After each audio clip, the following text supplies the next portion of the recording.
No, how does this work?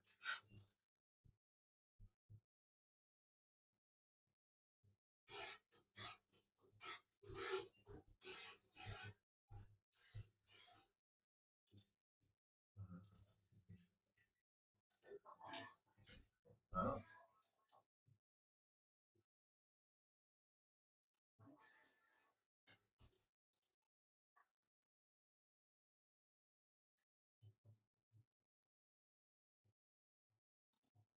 oh shit. It connected. Oh, first time going live on YouTube, I guess. I have no clue if that's actually on or not. It looks like. Okay. Wow.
That one good.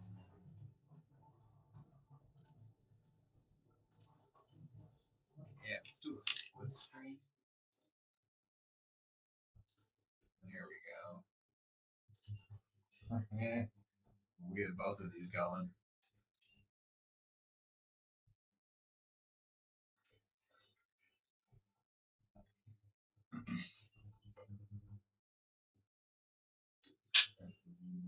No clue.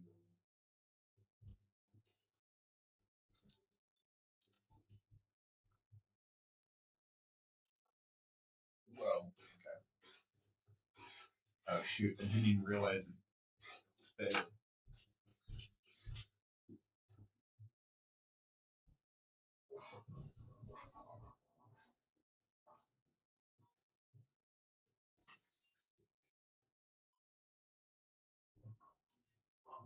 The base for that. Oh, that sucks. Well, I had it fail live, as you can tell. I'm just gonna stop that.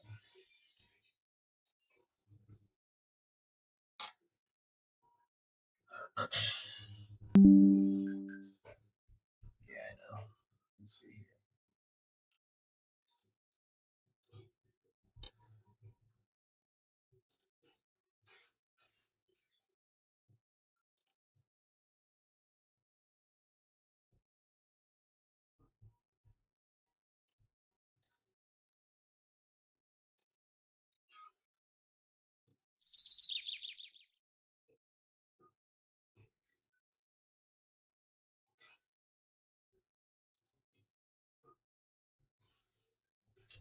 Mm-hmm.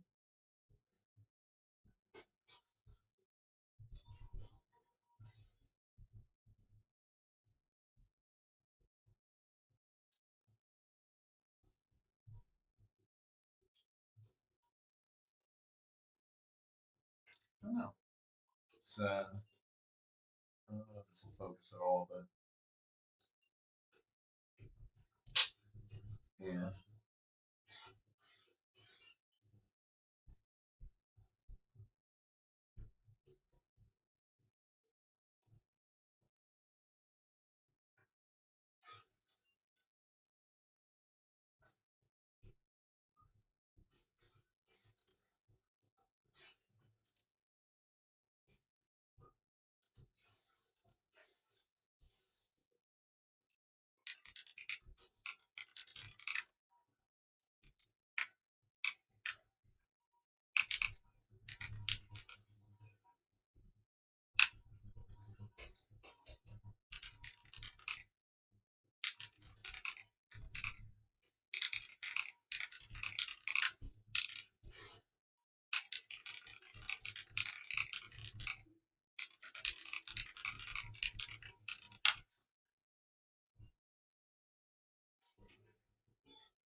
That interface layer works really well.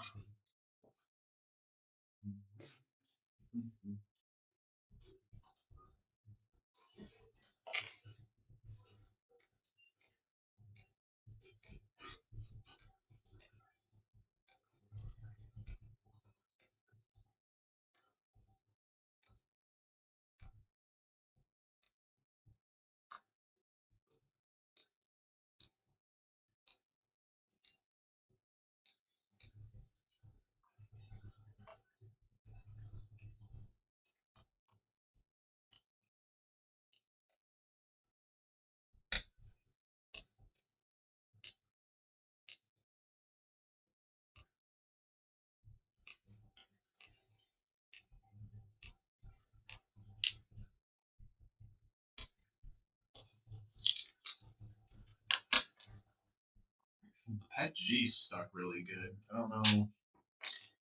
It was definitely one of the tree support layers that failed here.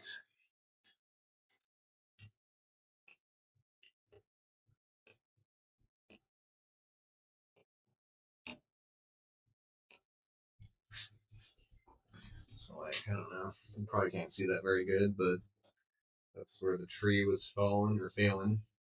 Fallen. I mean, it did fall over. It got knocked over. Well, guess we will try it again.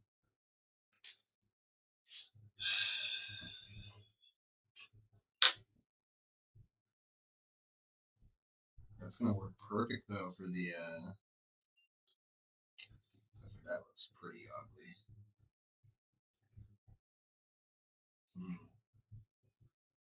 Yeah, the underside could definitely. I mean, if I put the other setting on for the support layer, I forget which one it was.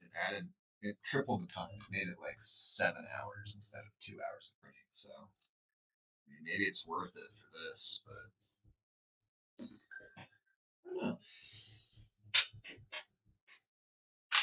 I don't know.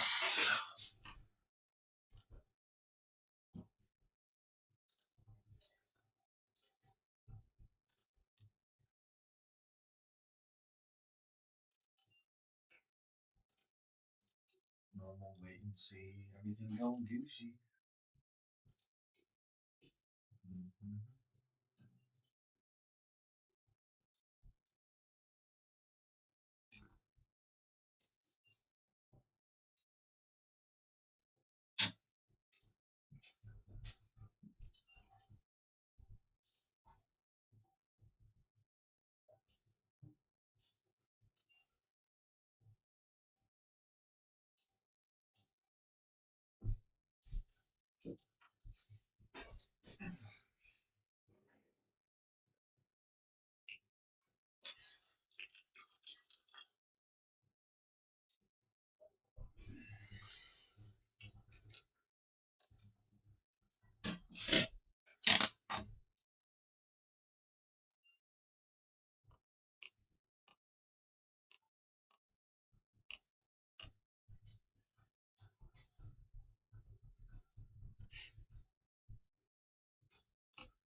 All right, plate's clean. Time to go. Not clean. I'm gonna go actually clean it with some isopropyl, as you do when you're 3D printing. Some paper towels.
Okay. Well, that didn't work the first time. I guess let's just do it again. I'd like to deal with it. I just leave a little bit earlier, but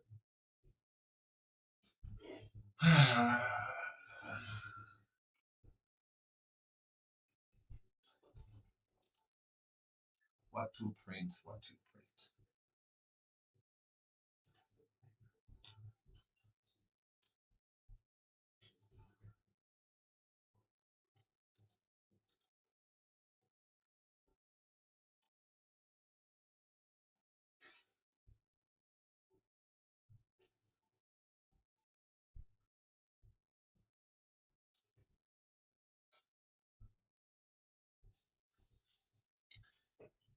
It's the one I want to find. Is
It's literally this one.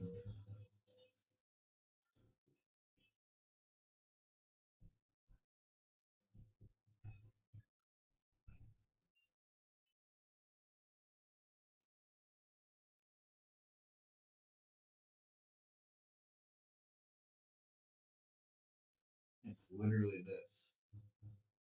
Okay. Why can't I find it anymore?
Maybe it's on that strand machine.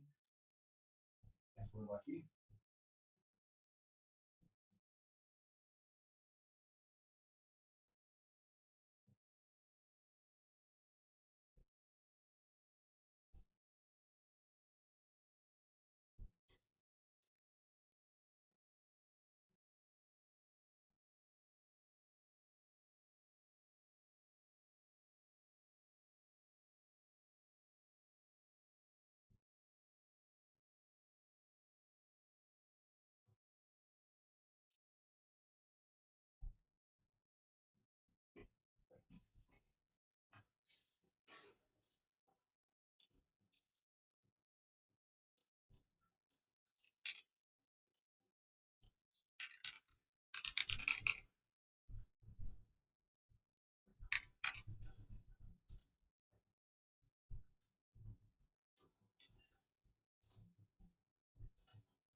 Well, I forgot I was streaming too. I'm really just looking at this. I guess we're doing it together. Oh no. What if I didn't want to open it in reality? That's alright, whatever. I doubt anyone's gonna join in anyway. We'll do this for a couple hours. Because why not?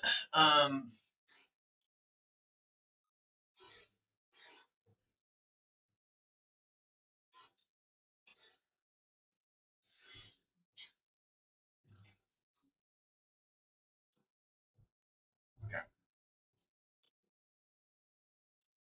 We're gonna go ahead and go back. Let's go prepare. Oh, whoops. Uh,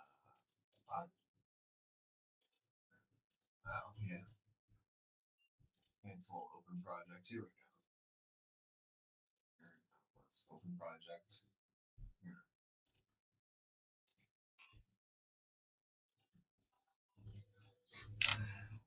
There we go.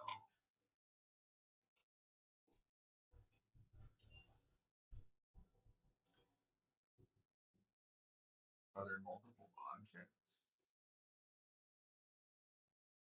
Oh, yeah, hold on. We're missing part of it.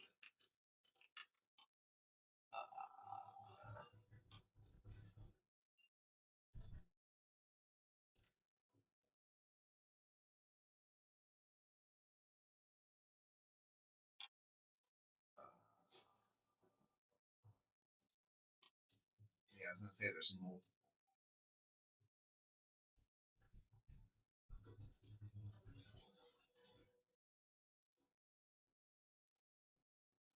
Wait, that's okay. Downloads, inserts, over here.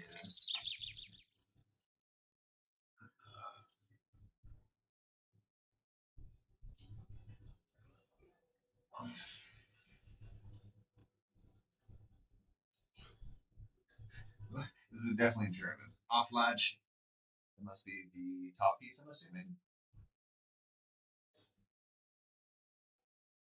I'm assuming.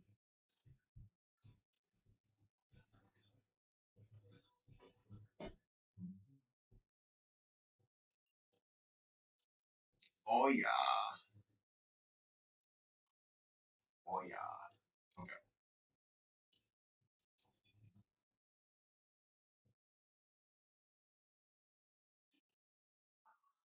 I kind of want to print these on the K2 or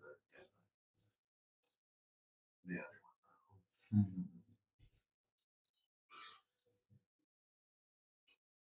Well, at least I found that. I can close that out.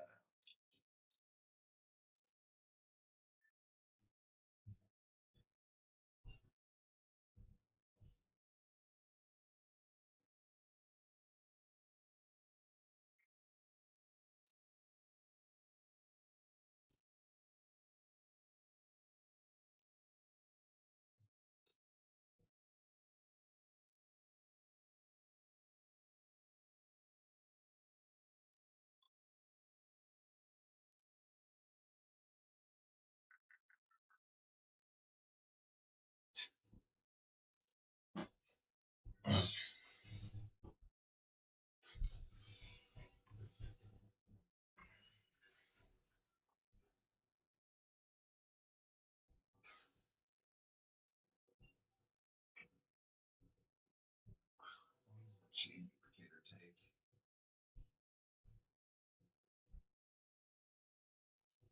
Collections. Collections. ASAP.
3D printing a chain move tool. I guess the 3D printed thing is in PLA. So would it be best PLA or in PETG? PETG is more resistant to that kind of stuff, or is PLA hot?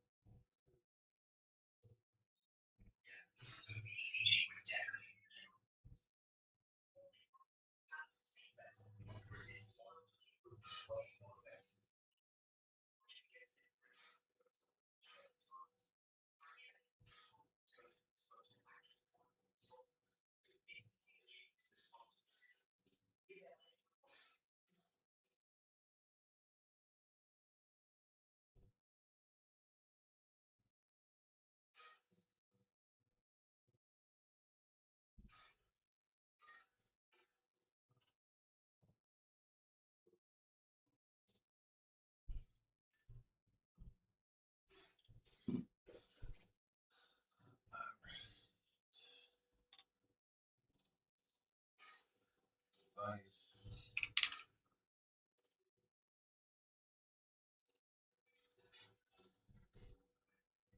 Device.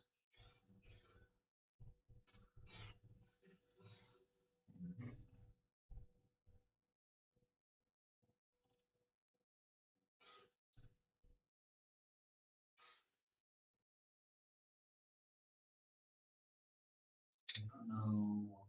Let's see here. If I do that, it makes it bigger.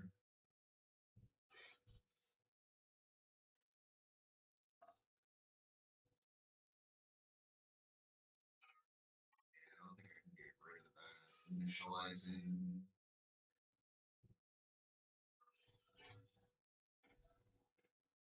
I wonder if this would be best on that side. Not really. It takes up the same amount of space. Well.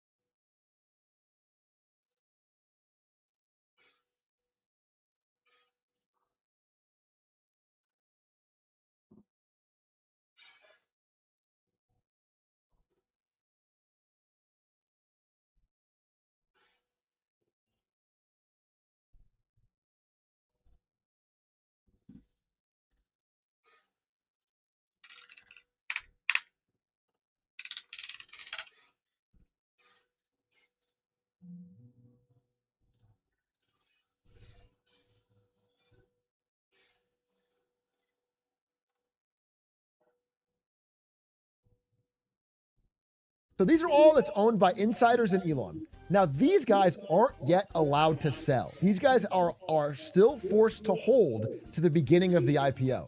They can't sell their stock yet. The amount that we've been talking about lately is this last 4%.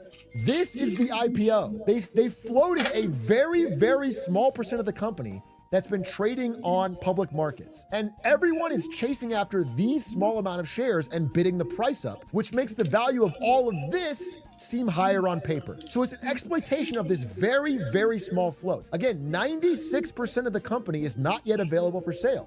It's off the market. So all of the bidding is going on a very, very small percent. The way he engineered this was, normally when you do an IPO, you'll go to an investment bank. You'll get one of the big investment banks and you'll say, hey, look, we want to sell a good chunk of our company to raise money for factories or going to the moon or whatever. We need money. So we're gonna give you this chunk of the company to the investment bank, and you're gonna guarantee that you can get the public to buy it. That's your job. They're kind of underwriting it is the idea. Elon Musk didn't get one bank. He didn't get two banks. He didn't get 5 banks. He didn't get phase banks. He got 20 different Wall Street banks, all to underwrite this, and got them all a massive $500 million bonus pool if they could pump and sell this stock. So basically every major bank on Wall Street is all pumping and pushing this stock. And it's only 4%, a tiny bit of the float. So if you go through Twitter, on finance Twitter the past few days, every major bank is tweeting shit like this. It's just Wall Street people smiling happy as they fucking dump these shares onto retail. They are all just shilling to anyone they can to get this shit out to pop in the first few days. And they all made incredibly fat fees for doing so. Goldman and Morgan Stanley pocketed $100 million each, but there's a bigger bonus pool that went to the rest. So if you've seen advertisements, it's been bought by them. All of these banks have been buying the ads, the pop-up ads, the online, everything that's pushing the retail buying SpaceX has been through these banks that they got to underwrite. And by the way, it worked. So whenever there's excessive retail demand for an IPO, they do what's called a green shoe, and they issue some additional shares to feed into the demand. You'll notice they're all wearing fucking green shoes because retail demand was fucking crazy. Record-breaking traffic on Robinhood. Rules got changed. So Fidelity, where a lot of like regular Joes do their 401ks in banking, they usually have a rule where you have to have $100,000 in your account to gamble on an IPO because they're so risky. They changed the rule to $2,000 just for SpaceX. So even like broke retail traders can dump all in on SpaceX because the hype was so crazy. Also, they made a rule that you can't even flip it. So if you buy SpaceX day one and sell it day three for a profit, you're banned from IPOs for life. They want you to be a bag holder for 6 months minimum. They have mandatory diamond hands to make sure that you as the retail buy this shit overpriced and bag hold for 6 months. It's crazy. All this stuff used to be criminal, but nobody cares anymore. It's all like subtly slimy and crooked to make sure retail are the ones holding this bag. Now,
We did that. Chase. Now let's go pay my Blue FCU account.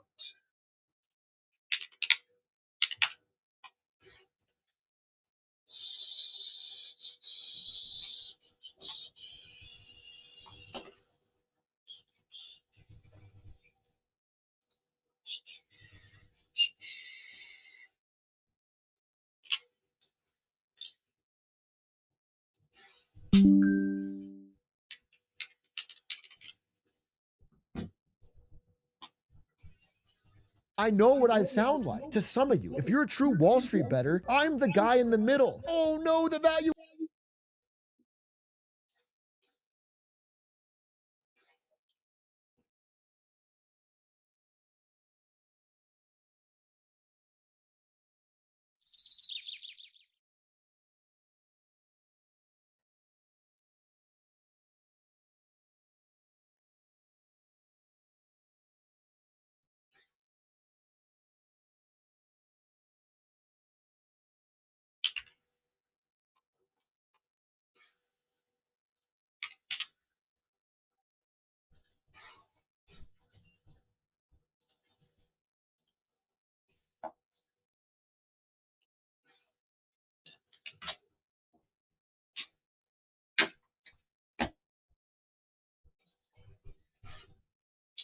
Woohoo! All right, we're talking to the void. Paid off motorcycle bill. Paid off my Venmo credit card bill and paid the least the minimum. I didn't pay it off. I wish I paid it off. I mean, I'm just speaking to the void. Oh, on to live now. I was gonna say, why is it not on live no more? It's my first time doing this. That's okay. No one's watching anyway. But yeah, speaking to the void. Paid some bills. Got some money in. I need to go work for Sally this next couple weeks to burn off that time. And yeah. I'm kind of hungry.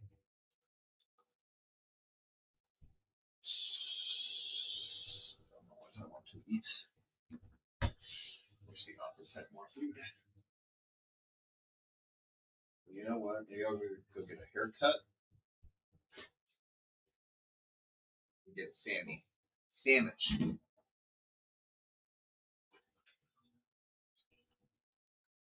you know what? I think we can even go in here. Oh, that's cool. Yeah, let's go in here and bump this boy up to sport.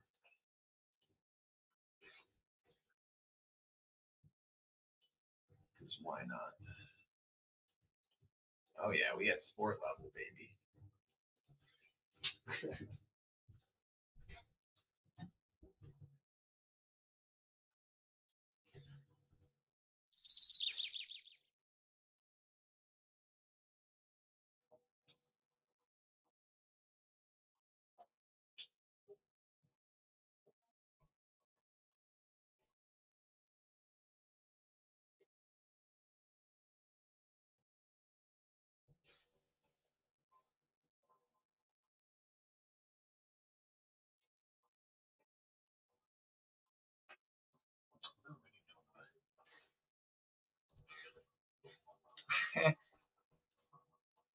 I mean, not that it matters, but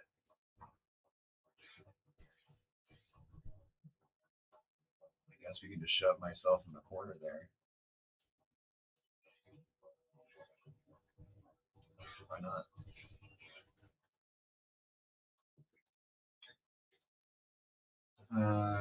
Yeah, audio looks good.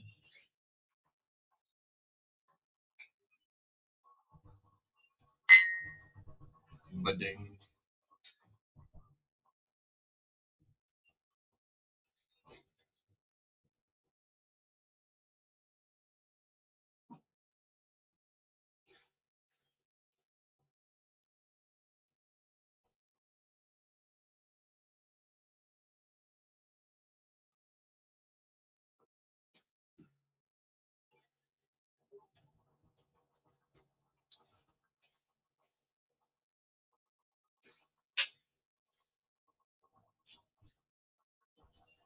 Yeah, I'm hungry. I don't have any snacks here, do I? I have snacks.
And you're like, it's up. I'm going to the moon. And I totally get that. And if you're gambling in the short term, bro, play that casino. But just understand that on some fundamental level, the math of this company does not make sense on a level it's even extreme for Elon. Even for Tesla, this would be extreme. It's so out there that you are betting all your chips on one roulette thing, on one square in roulette. Maybe it works, but understand the risk is mostly with you. It's not with them. They are smiling because it's your expense.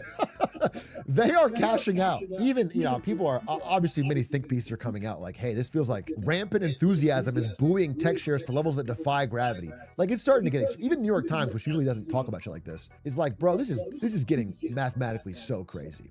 And I do recommend you read this article, How to Kick SpaceX Out of Your 401k. If you have a 401k and want to be 100% certain you're not taking unreasonable gambles, this is a great way to look at it. I'll link it in the description below. But here's what you have to understand, is that all of this enthusiasm and mania and hype and popping the stock works really well when only a tiny sliver of shares are available. There's a lot of frenzy demand and a small amount of supply. But eventually, all these employees and Elon want to get rich too. They want to make real cash. And they want to dump some of these shares. And that happens when their lockup period ends. That is staggered over the next 6 months. You can look at it here. So every few weeks, a lot more shares get unlocked and a lot more SpaceX employees want to buy Ferraris and houses and watches and expensive shit. And they're going to start dumping their shares in the market, and there's going to be more and more supply and less enthusiasm from idiots like retail. And all of a sudden, you might see this great fucking pop slowly dematerialize. You know, it's hilarious. This K2 Plus, it's already printed more than it has its entire life in the past, like 24 hours since yesterday. This is the third thing I've printed on it already. Yeah, no, I did the Banshee. I did the base plate thing. And now we're doing this nice customized wall plate switch thing that I made. Yeah. All right, back to my boy. I'm not a guarantee, nobody knows the future, but understand this math is not in your favor as more and more shares unlock. The average IPO has a 54% drawdown in the first year. That's the average.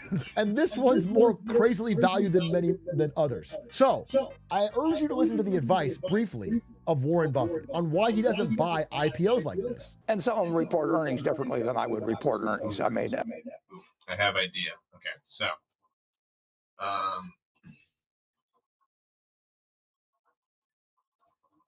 sure. Sign out. I already did that. Cool. Google. Let's do chat is the best because it doesn't add a fucking watermark. Gemini is cool, but it always adds a watermark. Fucking adding the watermark, Google. Google, I pay you so much money. Just no watermark. I'm kidding. Only kind of.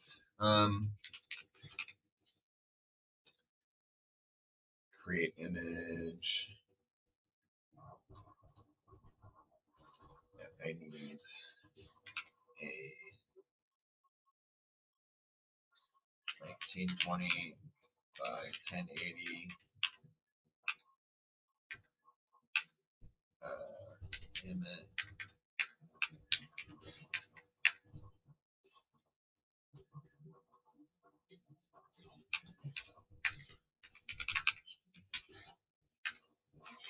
Hope it can do transparent background.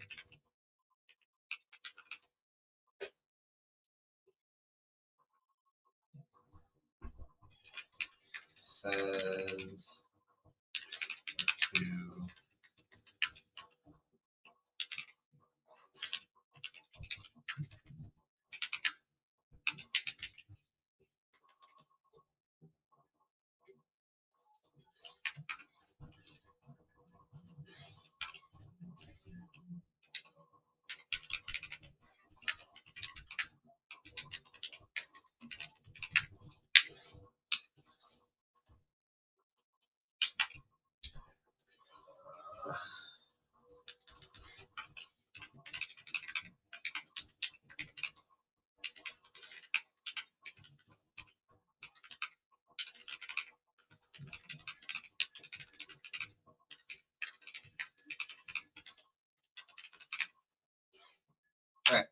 let's see if we can do this. So, and we'll just let chat do this. I need a image. It's gonna hopefully do it properly, and then I'm gonna go get lunch because why not?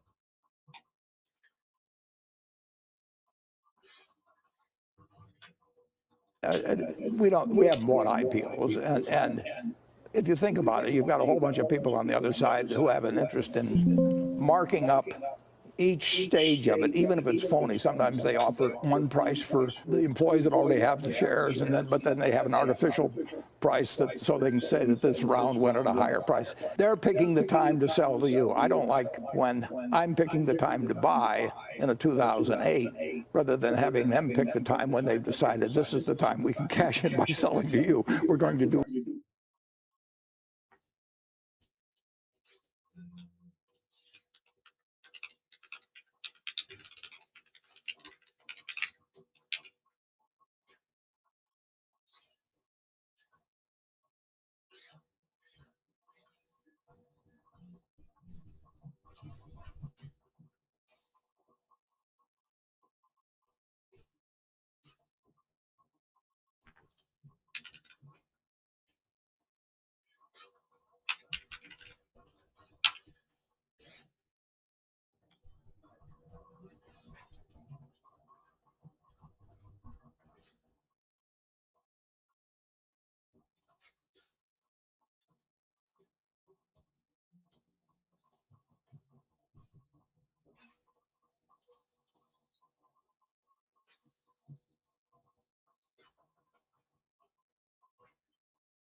Okay.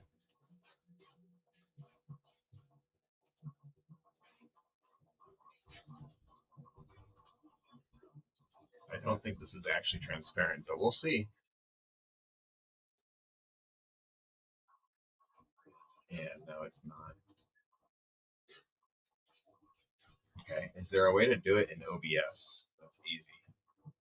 Sources, let's just do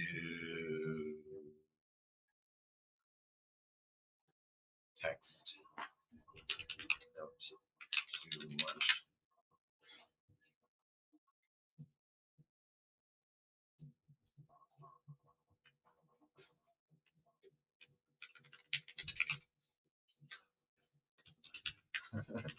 Out to lunch. Is that doing that live right now?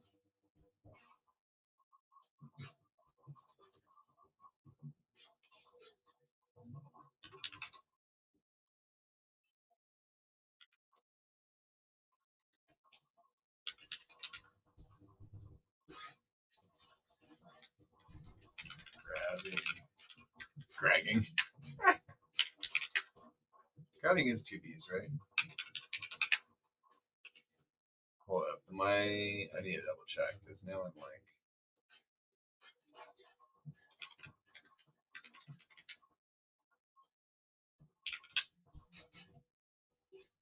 Yeah, it's two B's.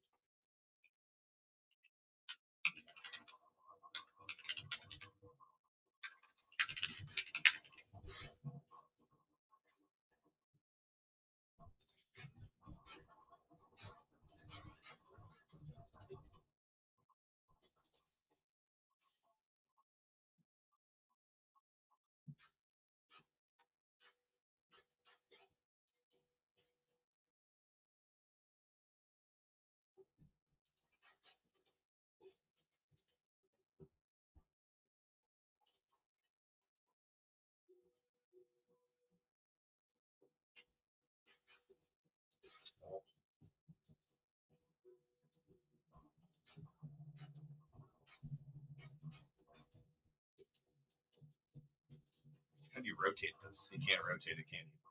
Dang.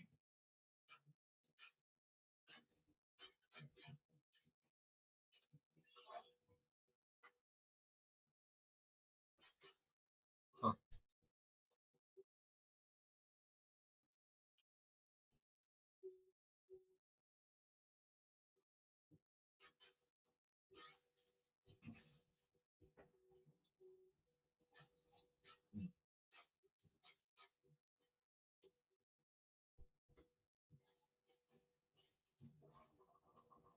Halfway done through that one. Nice, nice, nice. All right, I'm gonna go grab lunch. If I can just, in the middle of this, go grab lunch, come back. Heck yeah. Okay.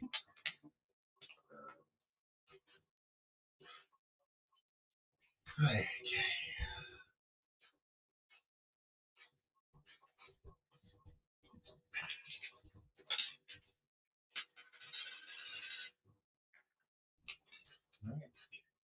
Let's eat it.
Okay, we're back. Audio's back on, so I just turn that on. Yeah.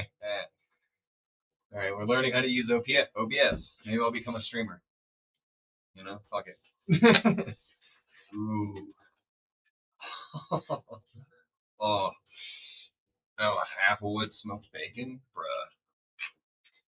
That smells great. Oh, I should have gotten chips. Be right back.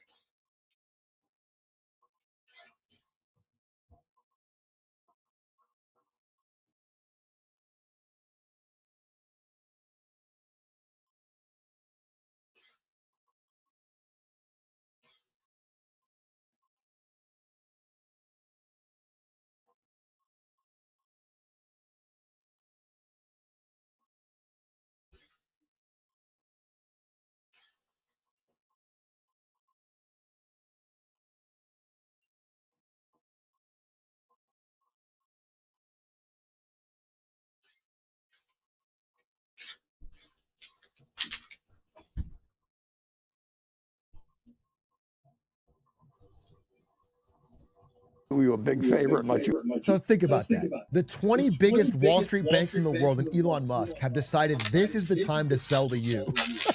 At the most extreme nosebleed valuation ever seen. And you're thinking, oh, I got a good deal. I'm getting one over on them. They are smiling. They're celebrating. They're popping champagne as they dump these shares onto you. And you're the one thinking, oh yeah, I'm the brilliant, savvy investor here. However, maybe you're right, because why would I trust Warren Buffett when he's poor? Warren Buffett is only $144 billion in net worth, bro. He's like he's a rounding error on Elon Musk. Why would I care about this broke ass? I mean, listen, has Warren Buffett been an investor for 70 plus years, compounding his wealth? Yes. And yet, Elon Musk made more money than him, his entire net worth, in 6 hours. In one day, one trading day, 6 hours. Elon Musk added to his net worth Warren Buffett's entire 70-year compounding interest net worth. That is the fucking world we're living in. The 10th richest man got passed in one day.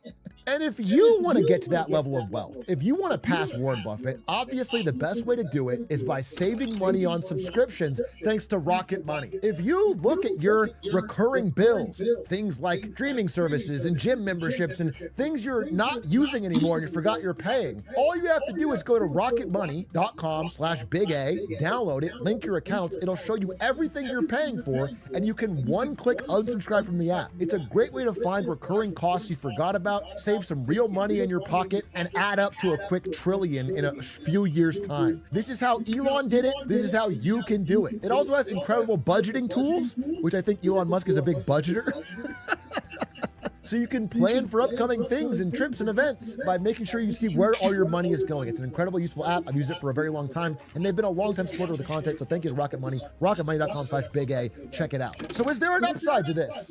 Is there an upside to all this financial mania? I couldn't find a ton, but I did find an insightful post by Nassim Taleb, who I like the writings of, who said, the upside of this, the great thing about Elon becoming a trillionaire, is that he makes a few farts whose identity is entirely linked to being rich feel truly inferior. And it's true.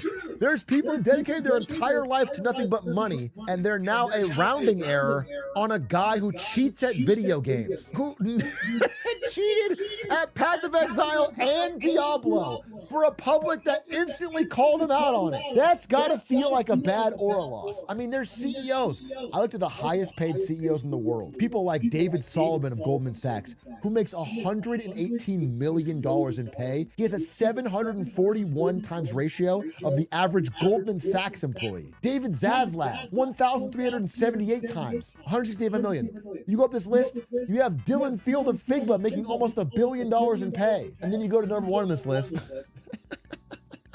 And they all look like chumps. They all look like chumps, dude. The level of pay is so astronomical, it has put all other wealth accumulation to shame. Even Jeff Bezos, who has, as recently as mid last year was trading spots for the world's richest man. Jeff Bezos is closer to a homeless man than he is to Elon Musk. Like, there's such a gap. You and I are much closer to Jeff Bezos than he is to Elon. It is such an absurd, and he's like the third richest man in the world. It all makes you think. It's like, I'm not a person who believes everybody should have exactly the same amount of money. I do believe if you make a successful business, if you make a product someone wants, I don't care that you have more money than me. If Elon just sold cars at a... Hold up. We have a viewer? Or is that just me? Oh, someone clicked on it.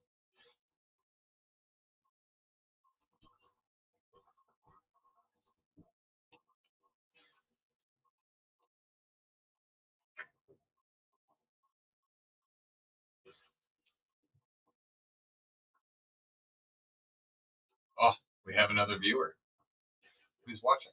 What's up? I'm just chilling here eating my lunch.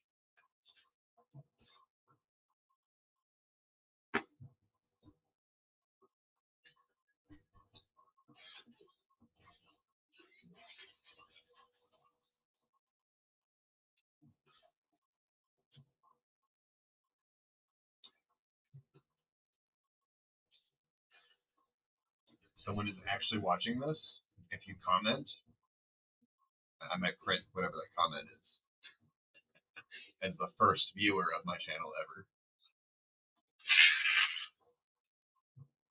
I'm really just messing around. I've been printing for a while. Thought I'd just start streaming for some reason. I know how to use OBS, but I've never streamed before, so first time streaming.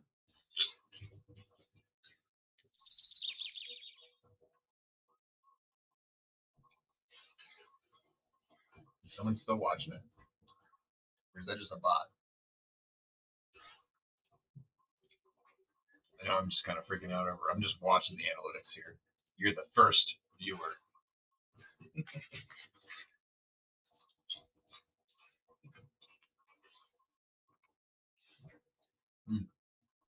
I should probably stop this running. There we go. Now we can show both. I wonder how I can speed up the latency of the Bamboo Labs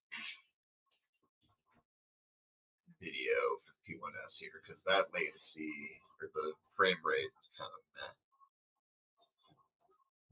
meh. We'll figure it out later.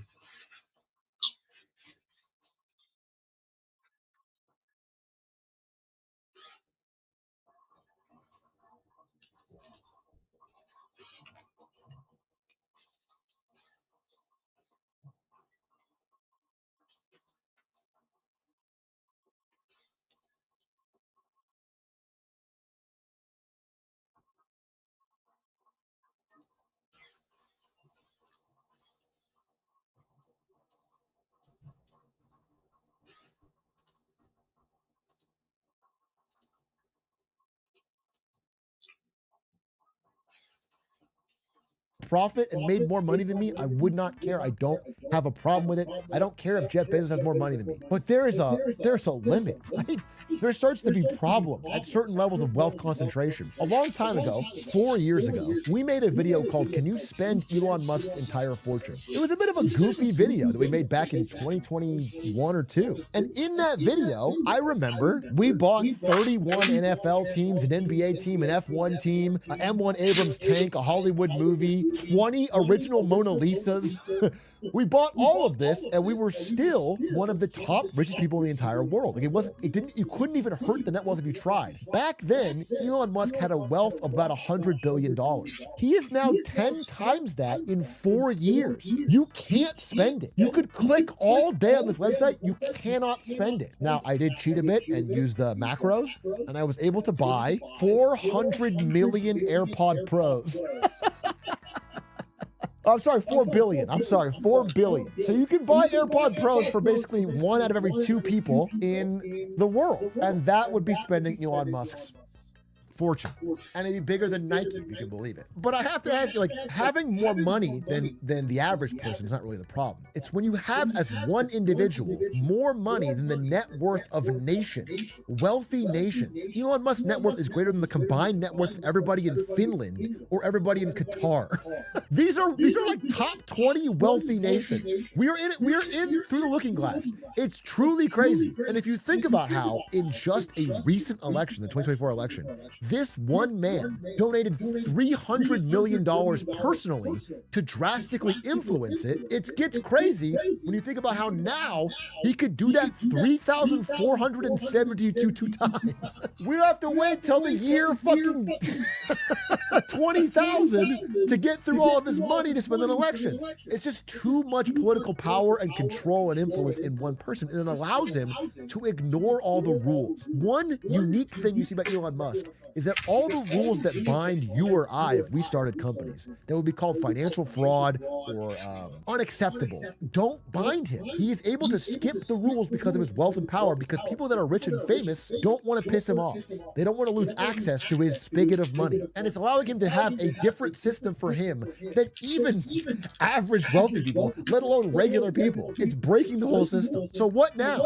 We're already seeing what he's going to do with this absurd valuation, which is what smart companies that have absurdly valued stock in the past have done. He's basically printing shares to buy companies. He's doing all stock deals. In the past few days, 3 days after going IPO, SpaceX bought Cursor for $60 billion using only stock. So it costs them nothing. The stock swings in value $200 billion in a day. $60 billion is a rounding error, and he's not spending real money. He's not taking on debt. He's just issuing shares to retail traders and then buying companies. He raised from all this $85 billion from everybody buying in, and he used that money primarily to pay off debt on previous bad mistakes he's made. So like Twitter and XAI are both losing money and have big loans they couldn't pay, but he sold them to SpaceX. SpaceX IPO'd, and then he paid down the debt on his previous companies. But he's a man that doesn't change, because even though he has all of this new money, he's flush with fresh, real cash. The first thing SpaceX did today is issue more debt. They just paid off their last debt. They don't need more money, and they're taking on another $20 billion loan. So I promise you, I don't know this timeline, but the end game of this is risky for retail. And I think the way it's going, as I've said before, but it's seeming more and more likely, is that as the fake realities of these two companies really start to pile up, as the divorce from their numbers and their reality start to become more apparent, he's going to do the last quiver in his arrow. The last arrow in his quiver. The last trick he can pull, and that is he is going to merge Tesla and SpaceX. Almost certainly, you will see this as the final game. Tesla and SpaceX merging to give one last final mega pump to both of these combined stocks and hide for a little bit longer the lack of like real economic generation that these two companies have. However, whether this works or not is up in the air. But if it does, we may see Elon Musk become the world's first quadrillionaire. which he said is not impossible, but requires factories on the moon and Mars to achieve. But don't worry, if you think him being a quadrillionaire is a problem for society, dollars won't matter by then. So let's keep shoveling them his way, because by the time it works out, it won't matter. Thanks for watching the update. Hope that helped you understand what's going on with SpaceX. And his net worth, which just isn't.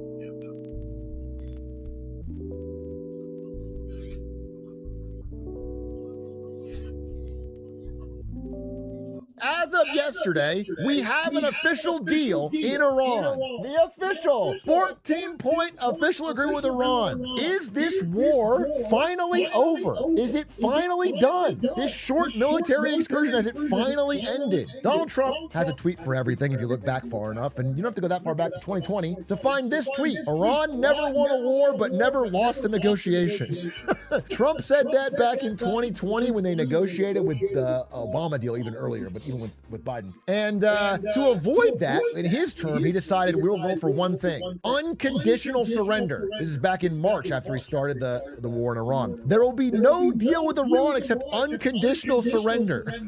Now, after saying this, his polling numbers continued to slide. Approval dropped, disapproval rising. This was the only modern war where Americans were sided against it from the beginning. Again, this is the only time that's happened. Americans broadly thought it was the wrong decision to go to war with Iran, including 73% of independent voters. Inflation topped 4%, and gas prices continued to spike. And so he became relatively unpopular on the home front. And then at yesterday's G7 meeting in France, he let slip that the world's major economies were about to run out of their oil reserves. Also, we run out of reserves in about 4 weeks. You know, there are reserves all over the world, and we would really run out. And there'll be a time when you wouldn't be able to get it. And you want to see bedlam? A rare moment of honesty from Trump. Yeah, we're about 4 weeks from running out of oil reserves, and if that runs out, gas prices absolutely skyrocket and we get true economic chaos. So he's kind of backed against the wall here. And so unconditional surrender became, listen up, Iran, I'm actually really fucking sorry.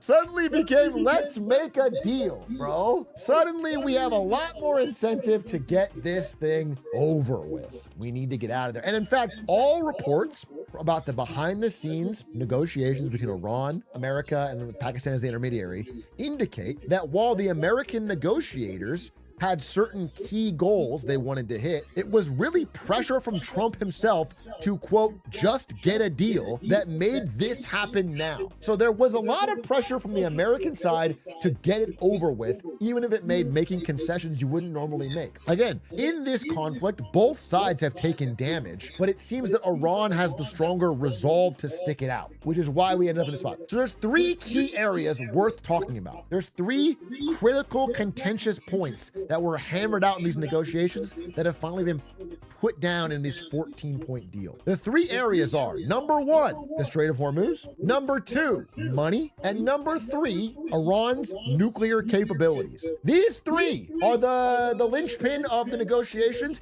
Each side has a different take on each one of these 3 things, and figuring out how they play out is an important part of how they came to this negotiation. So I want you to keep in mind where things were with all of these things before the war started, and I'm going to tell you what they landed on in the deal. I will say, I want to stand out real quick. Obviously, if you've been following the Iran war stuff, you're probably thinking like, wait, they've been a deal like 100 times. There's been a ton of ceasefires, a ton of deals. What makes this different? I will say, this one is different. This seems like an actual deal. This is the first time both Iran and America have publicly announced and agreed that there is something to negotiate on. It seemed like the war may actually be coming to an end this time, with some caveats I'll give you. So of these 3 things, first, Strait of Hormuz.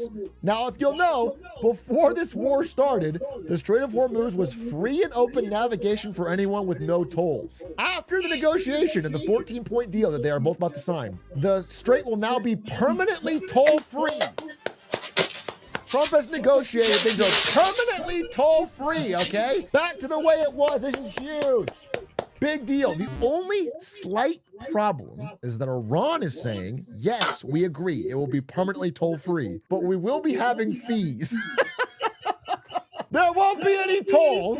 Obviously, tolls are off the table. Tolls are illegal under international law. I think they're calling it, I'm not kidding, environmental fees. The boats that pass through have to pay like environmental fees to help like keep the environment. It's like literally, it's just tolls with a different name. So, on some level, Trump can claim things are back the way they were before the war, but on another level, Iran will be able to say that they've in fact gained a source of cash that they didn't have before the war, whether you call it tolls or fees or not. It seems to now exist, and they're both agreeing on that framework. That's Strait of Hormuz. On money, this is where things get really interesting. Iran needs it. Iran is in a poor shape economically.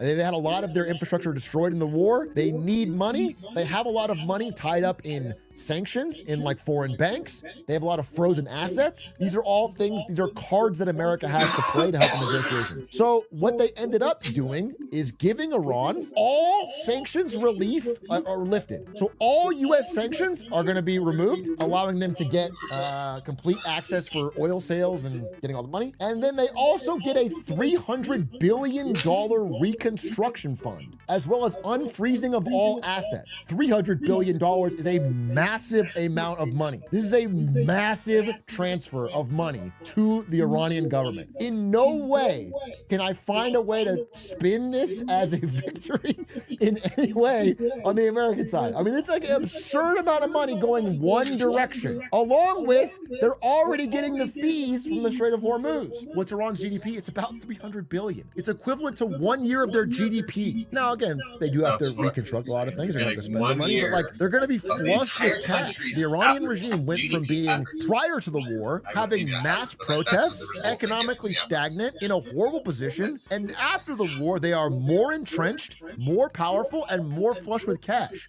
In no way has this been a regime change like Trump talked about, or a unconditional surrender. And then on the third thing, this is a contentious area, is the nuclear capability of Iran. This has been something that Trump's talked about a lot. He basically said that Obama had a really bad deal with Iran back in the day, where Obama paid them $1.7 billion and had inspectors come in to make sure they weren't enriching uranium. Trump said that was a horrible deal. He shouldn't have given them the money and that they would lie to the inspectors. So instead, Trump, art of the deal, is going to give them $300 billion, unfreeze all their assets, remove all sanctions, and take their word for it. Take their word for it. They will not procure or develop nuclear weapons. The most we got in this negotiation is a verbal commitment to maintain the status quo and not develop nuclear weapons. There's essentially no follow-up other than that. Now, they haven't. The nuclear negotiations are taking place separately from the main ceasefire agreement, and there may be further things to discuss. But it seems like all they could get as far as this deal is like some language. No hard commitments, no like going in with inspection and taking the uranium out. Additionally, now Iran can sell oil at full market price to anyone in the world. So again, they're going to be more flush with cash than ever before. The idea seems to be that they really, it's like a back down on all the things America said was important when they got into the war, but with some aspect of like saving face. Additionally, whereas earlier in the war, Trump said that Iran can under no circumstances have anything. Looks like the K2 got finished.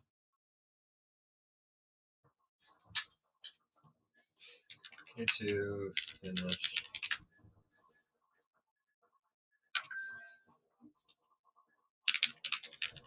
Let's go.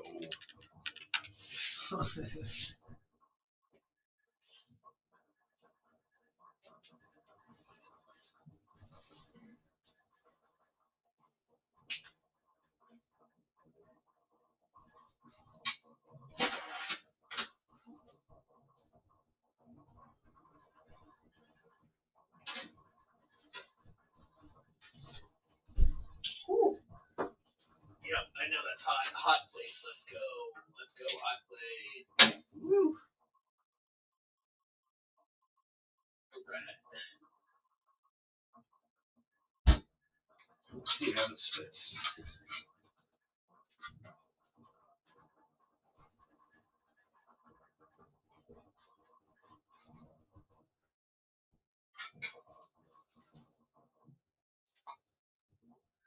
So for like the little, okay, fingers crossed that this actually still fits. All right, 3, 2. Oh, no! Dang it. Okay. Well, I guess my oversize did not go as planned. Yeah. Okay. Well, I mean, that's an easy fix, because it's just because I wanted these to get bigger, so I adjust the plate so I can screw it in. Like, this is a modified version of the original STL. And yeah, I made this bigger, and so I just wanted them to be 115% the size. I guess, in the Z-axis going straight, and it just did not. Bet you this plate is pretty quick to print, though, so.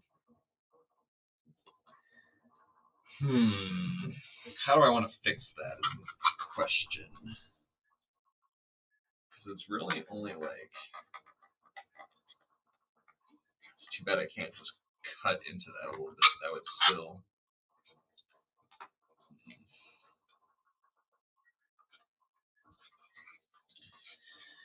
Yeah, I don't know. That's just not what I wanted.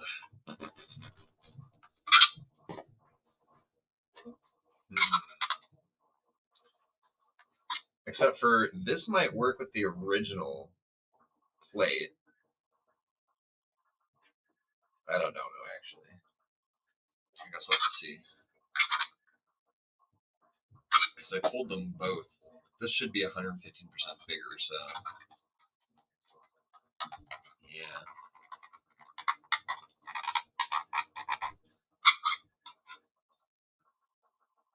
It's kind of surprising how that does that. Okay, well. Yeah. I guess we'll print another one of those. Bah humbug. Okay.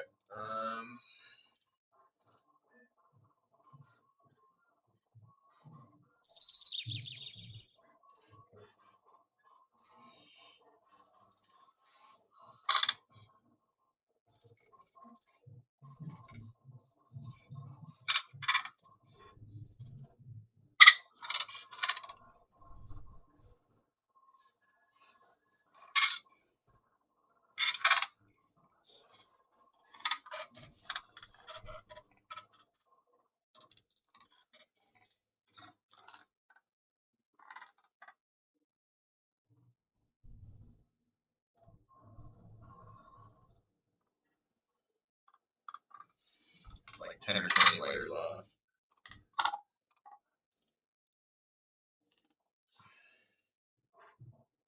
94%. Okay, so let's get something printing on the K2 Plus. Let's do the helmet now.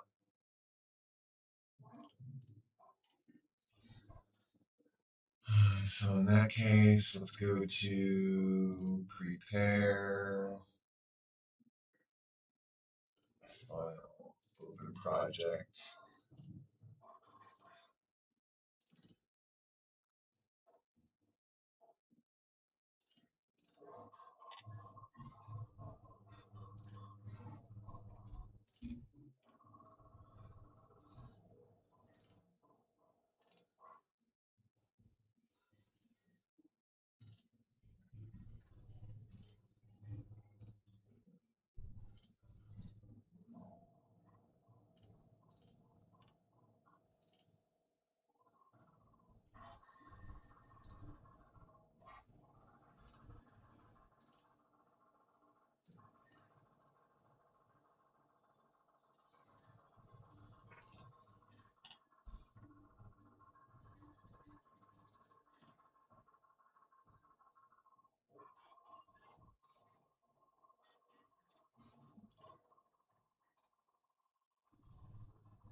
So it can't do more than one?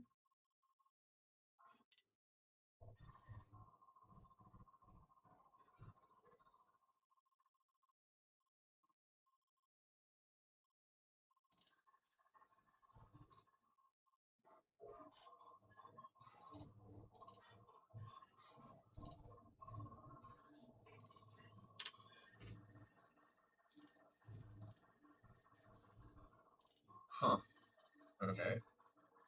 Well,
do some black PLA.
Alright, starting the print. Please make sure there are no other models. I cleared the plate. Sure, we're good to go. Let's eat it.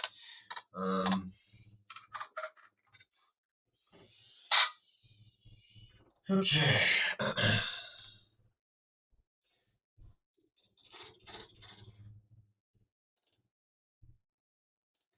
Woohoo! Okay, so we got that printing.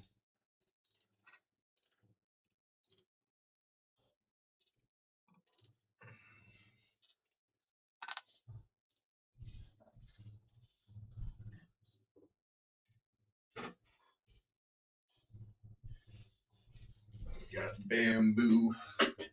Oh, we got a viewer. What's up, viewer?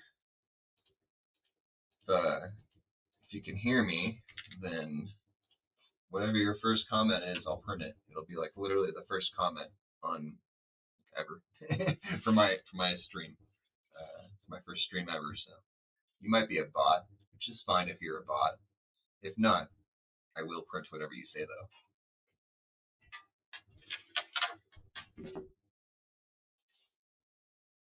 Yeah, you left. Didn't think so.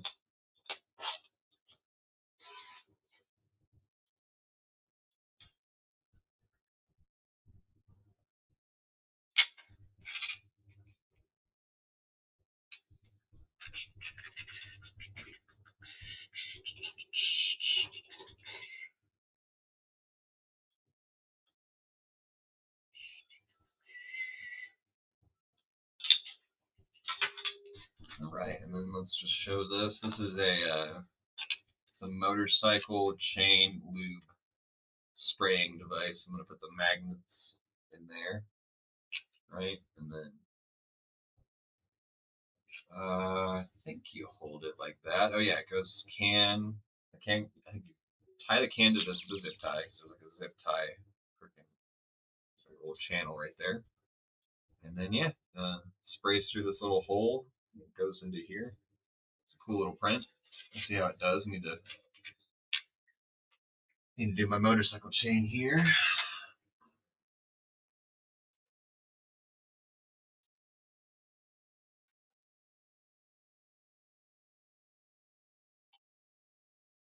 Mhm.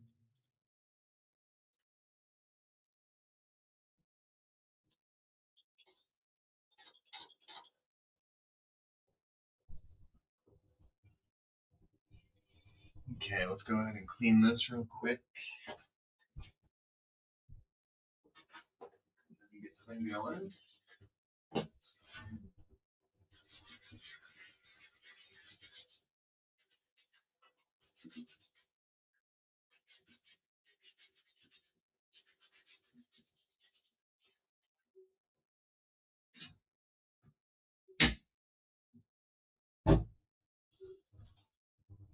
Alright, we're all isopropyled and clean.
Okay, I think while it's doing that, prepare. Let's go ahead. I want to try this again. The walnut blasting tool. So I already printed one of these in just PETG, and it did all right.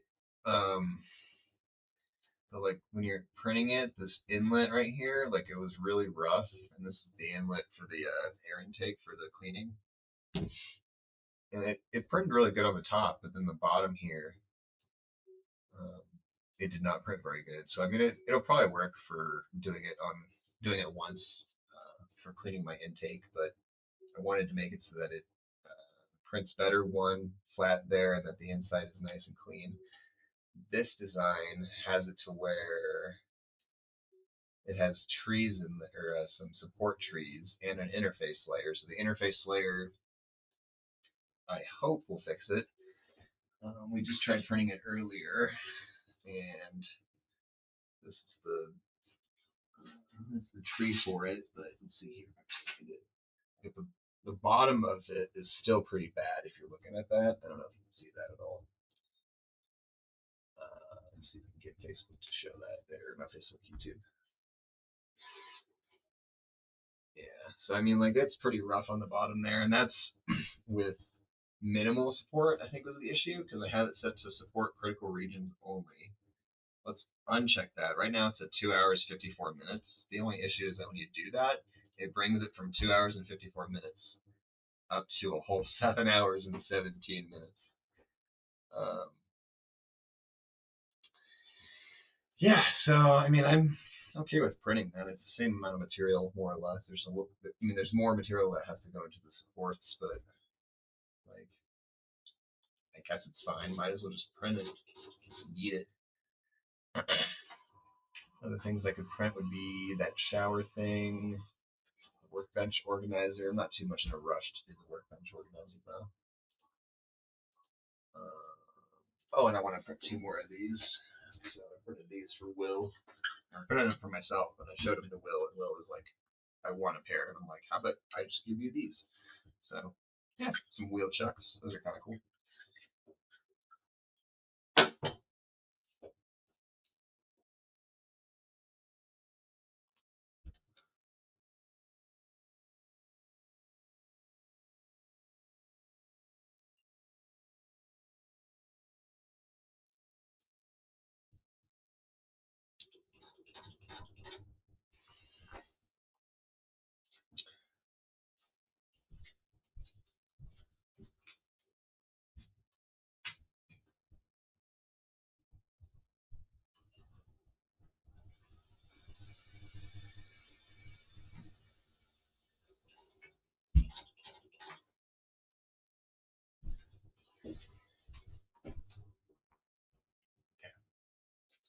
I think maybe if I add a little bit more of a purge, I think that was the issue, right? Because let me see if I can look at it, analyze how it failed.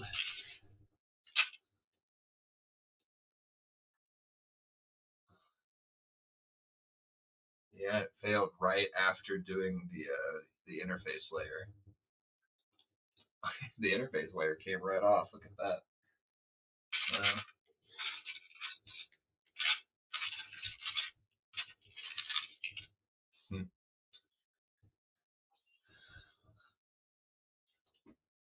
Okay, well, you know what? I think that's the next play is to just add more supports. Except for why is there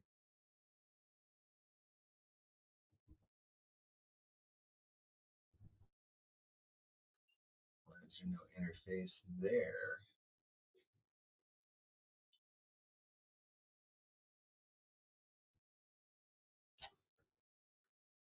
Because that's gonna need to be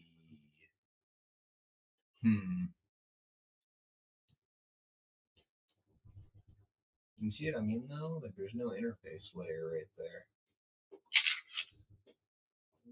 Why?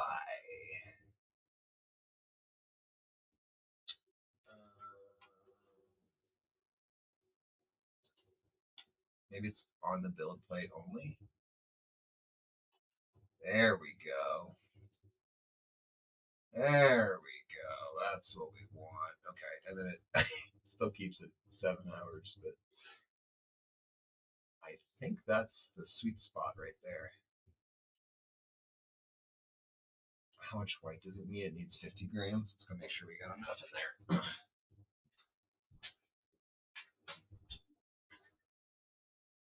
Yeah, we got 300 in there.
Oh, and you know what I can do here? I can go over here, and then we'll make another. Let's duplicate this.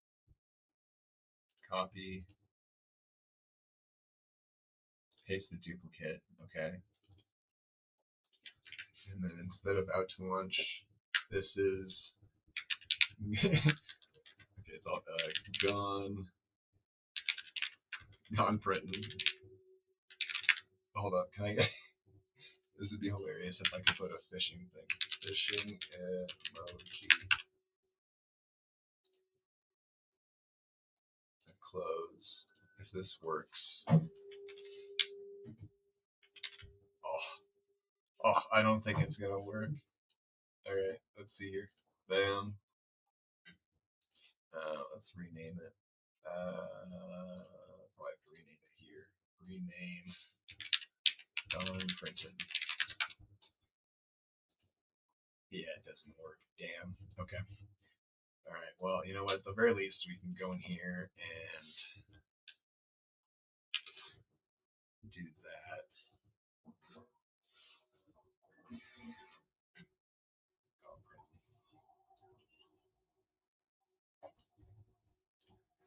Okay. And then I can just get a picture of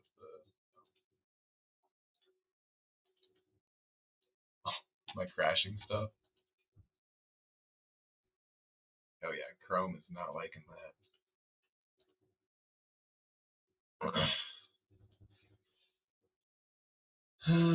Let's turn on Bamboo. Bamboo. Actually, I could turn this around and point it at the bamboo. I think that'll be my go-to plan. And then we'll put that on the other half. Yeah. So I probably need to get a different display input going. Also, no, let's get rid of that. Yo, what up? Oh, you're the first commenter. What's up, losing my marbles? Literally the first comment on my channel ever. I mean, on a live stuff. It was my first time going live. So if you message me what you want to print, I'll print it. Hopefully it ain't too hard to print, but yeah.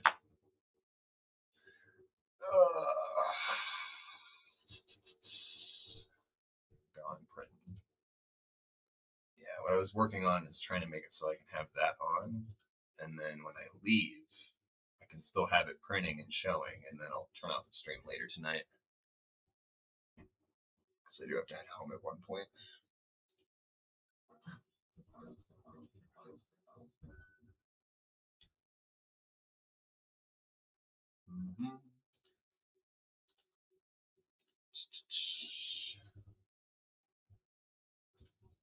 Am I on mute or something? No, audio's going in. Huh.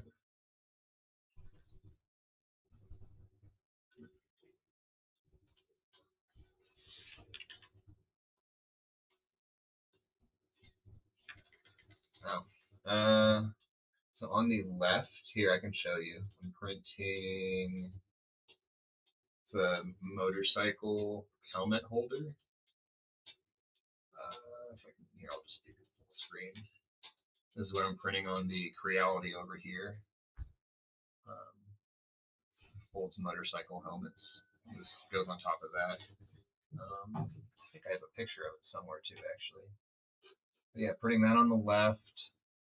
And then, let's see here if I can find the other one.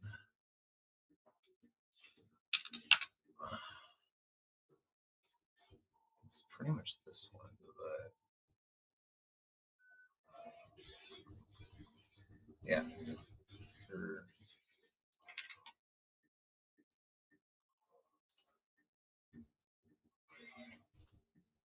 Oh, you just got an A1? Sweet. Join in the 3D printing fan. Dude, I've been printing stuff like left and right. Like every single day I can print something, I'm printing something. It's great. It's a cool thing I should I mean, like I printed this earlier today. This is just like a wheel stop for like working on cars. That's from my garage, but printed that. Let's get this back over there. device. And then on the bamboo, I'm printing this. It's a walnut blasting tool. So for I have a 2017 GTI. I want to clean the intakes on it. I don't know how old you are, but I work on my cars. And so I want to clean the intakes with a buddy of mine. He has like a walnut blasting kit, and so I just need the tool to hook up to the walnut blaster. And this is that tool essentially. So I'm printing that on the P1S over here.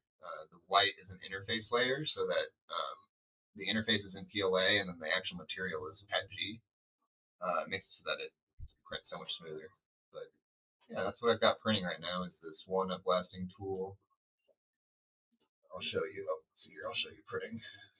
It just started. Like I literally just started it. The last time I tried it, the interface layer broke, and I had a failed print. So, but honestly, it's like maybe 1 in 10 things you'll have an issue with when you're printing. I don't know about the A1, like the Bamboo A1, because it's not enclosed. But I've only had like maybe 2 prints have issues on my P1S with the Bamboo. So, like this. I printed this on the bamboo, and I touched the bed plate. So make sure you clean the bed plate really good before you print anything. I use isopropyl for cleaning it. That's on a regular basis just to keep your oils off of it. And then like every 10 times or so, I'll wash it with hot water and just dish detergent, like the print bed for it. But yeah, I touched it in an area and didn't realize it, and it has some bad adhesion right there, you can see, but the rest of it printed out pretty well. So.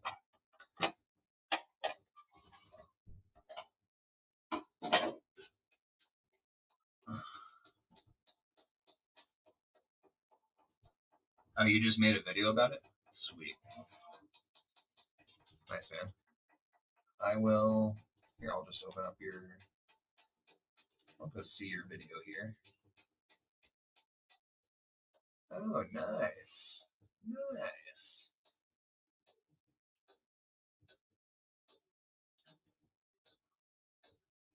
You have 500 hours on your A1. Nice. That's pretty good. I wonder what I have on my P1S. I'm gonna go check actually. Let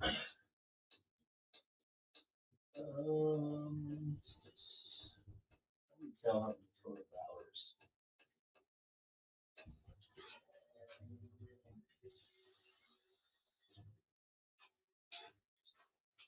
I actually don't know how to find the menu for that. Let's see.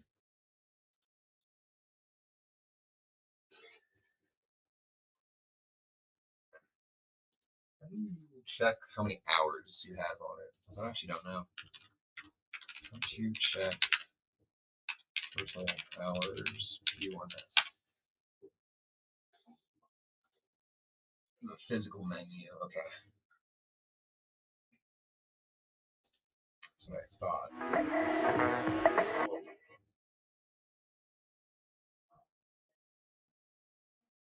24/7? Heck yeah. I wish I could be in my office 24/7, but I have to come into the office to print stuff. And my wife won't let me have a printer at my house.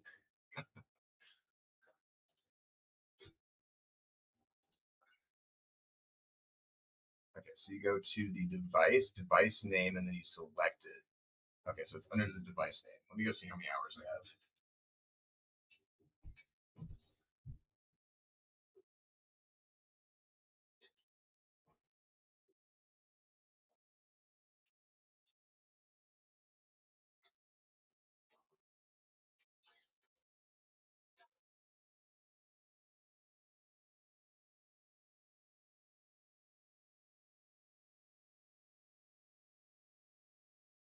There we go.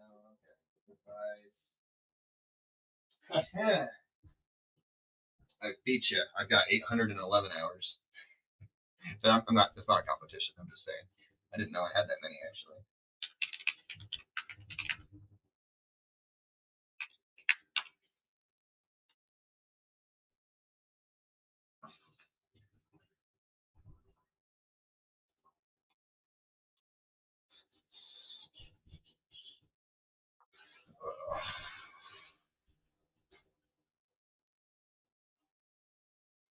Yeah, it's printing. It's printing 24/7, like you said. Not really. Actually, let me show you the coolest print I had. here, I'll show you. I made this print myself. It's the Chuckinator, as I call it.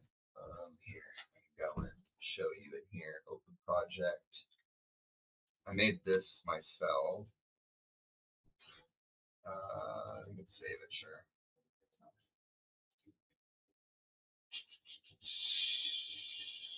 Chuckinator, here we go. Chuck Norris. So it's Chuck Norris, but merged with the Terminator. Like it's for a friend of mine. He wanted it for his friend. Let's see your final Chuckinator. And this one I printed with two colors. It was a luminescent, like a glow in the dark color for the skull here. So it's probably the coolest thing I've printed. This took like 3 days to print. But yeah, so I used some online STL software and I merged this bust of a Chuck Norris, and then I took a Terminator face and I merged it and then did that. Let's see if I can find a picture of what it looks like. Oh, here we go. My phone's working out. Let's see here.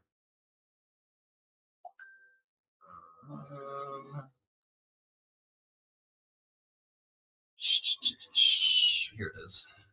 That's a picture of when it was done. I don't know if you can see that, but it turned out pretty good.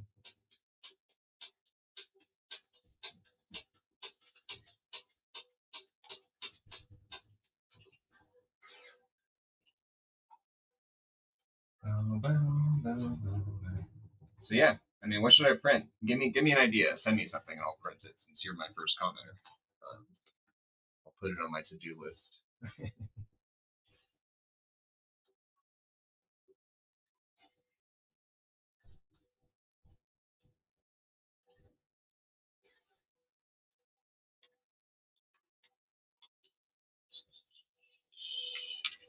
Put that over here. Let's go to device. And then yeah.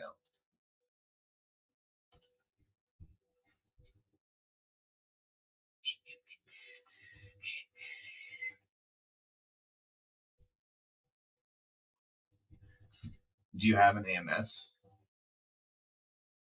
Oh, what do I like? I like a lot of stuff. I mean, I'm down with Pokemon.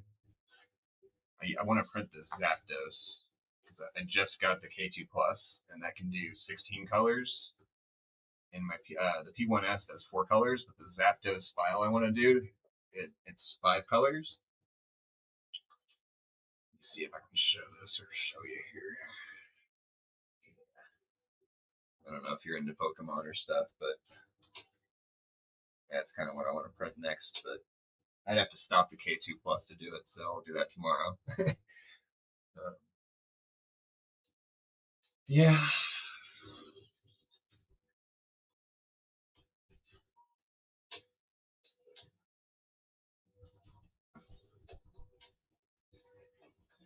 Got this Venusaur I want to print.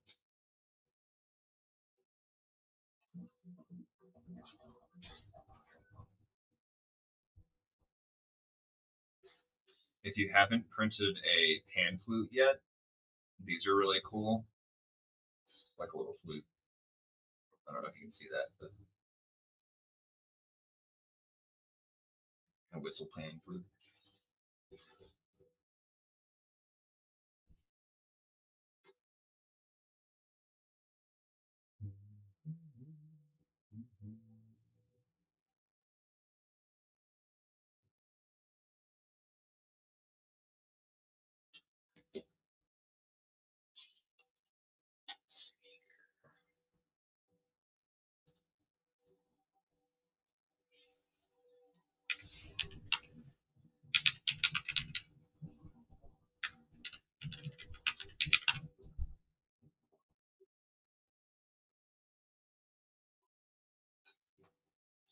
Oh, like a layered one where it's like a layered card.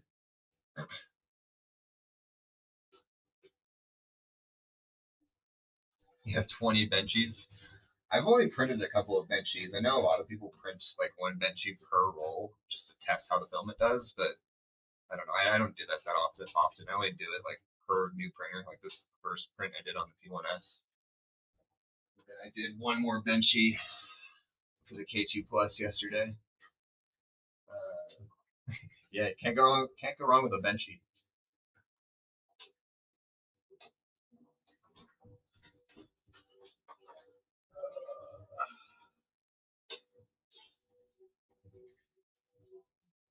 What's your favorite filament? Because I like to print with the silk PLA. Like this or this. Got this silk PLA. It's like a shiny blue. That's like one of my favorites. I think this is with that actually. Little Lego guy.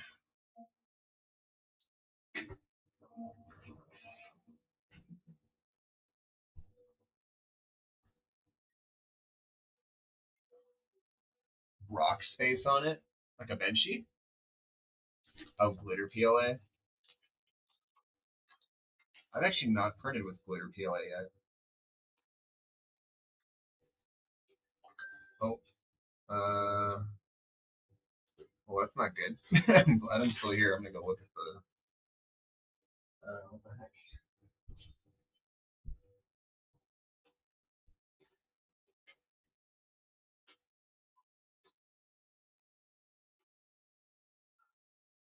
Sign here. Oh,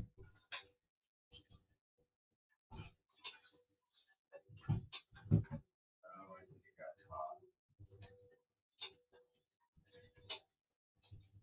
Oh shoot. That's not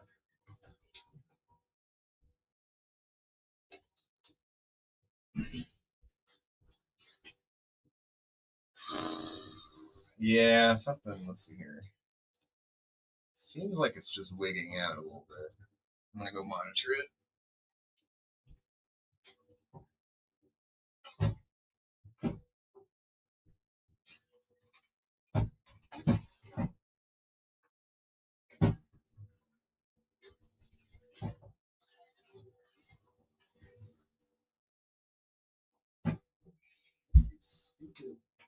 I can show you what I'm dealing with here. I have my AMS here, right? And I think I fixed it, but I have these. Elegoo is the brand, but um, you see, it's like trying to catch or whatever. But there's these AMS assisters that I have on it that helps the AMS system. Sometimes they get caught. It seems like he's having issues. I don't know. Yeah, see, it's flashing red again. What the heck? Huh.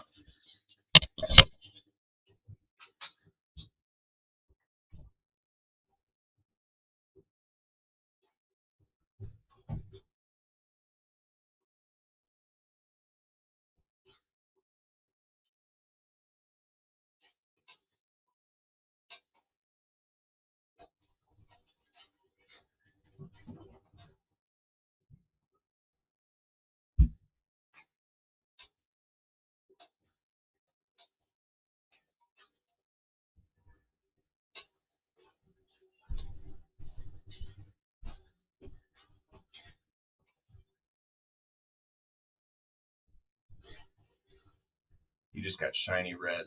Nice.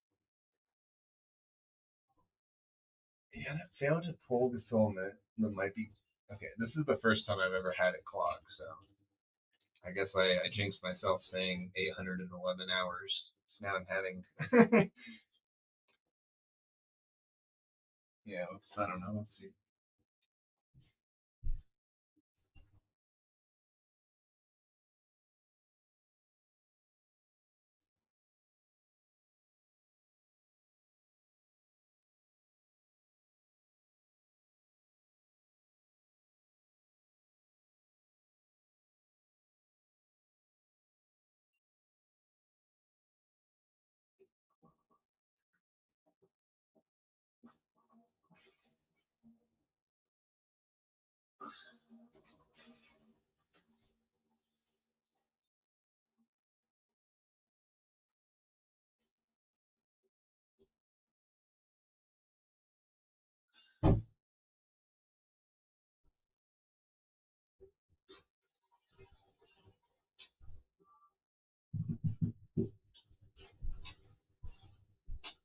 Nope, it's definitely clogged.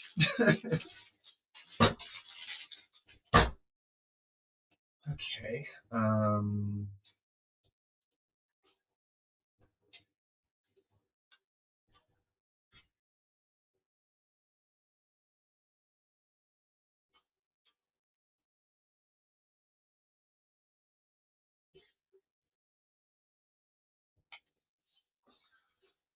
Back in the extruder.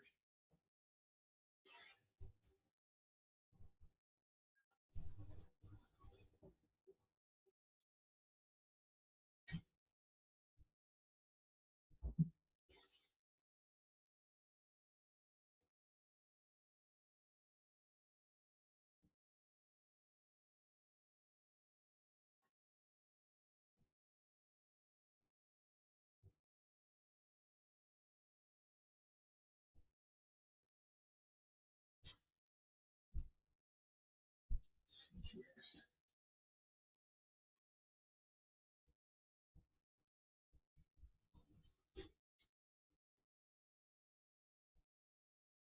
Oh, okay.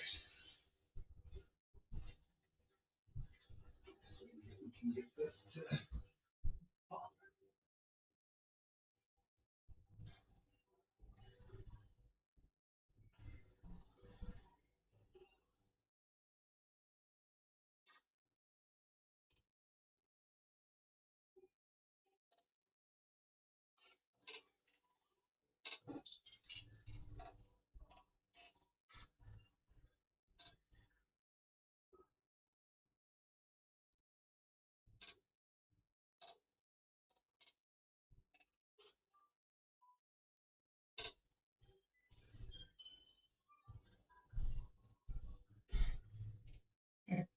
That's good.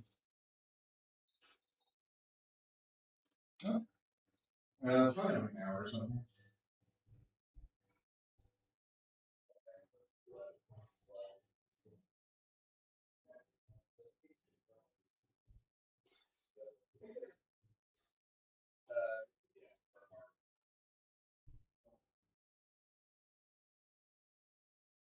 Ready to pour? It has 16 colors.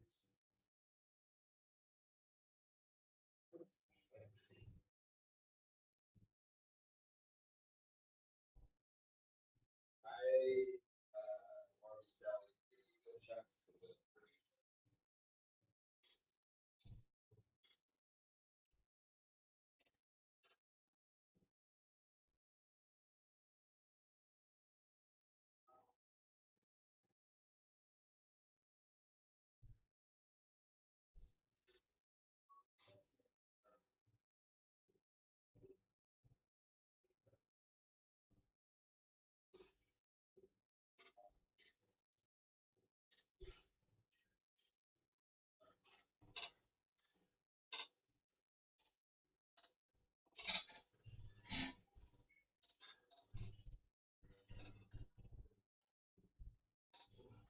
just doesn't have any box.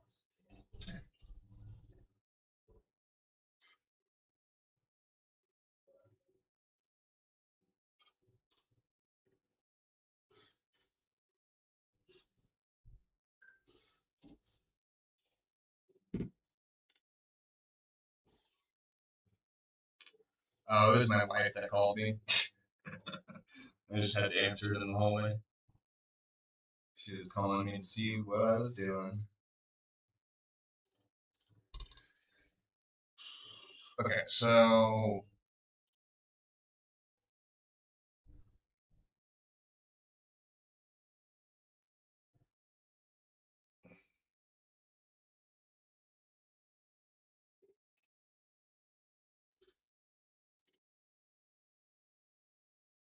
I don't.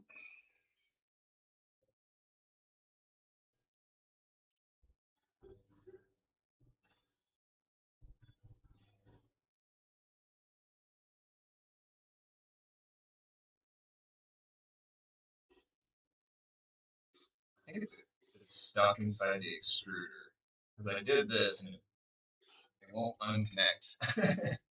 Oh, I'm in trouble. Nah, she just. I mean, maybe a little bit. She just wants me to come home. Yeah, I mean, at first she was like, she thought it was just like another printer. But now that I'm selling some of the stuff to friends, and I'm just printing stuff for myself and for her, like, she's appreciative of it. She likes it a lot. Do a cold pull. Okay. Can do. Trying to get access to it because this doesn't want to disconnect right here. So give me. I'm gonna try again. Let's see. We push this in and then pull that out. Oh yeah. Oh yeah, she cold. She's stuck.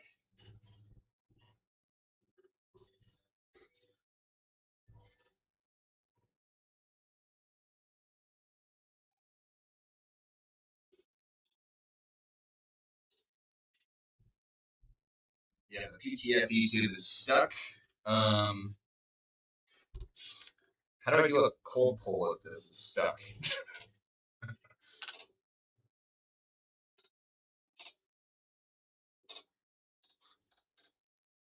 um, it's an extruder clog, so.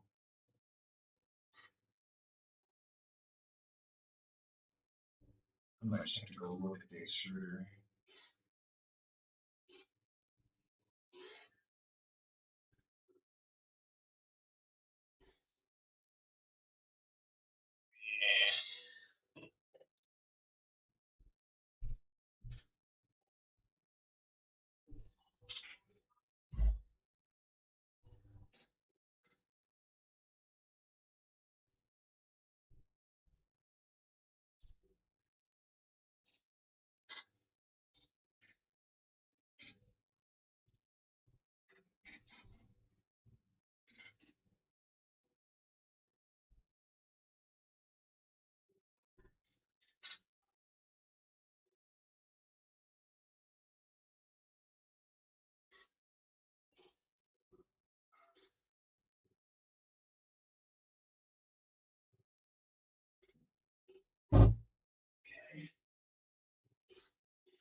That's really stuck.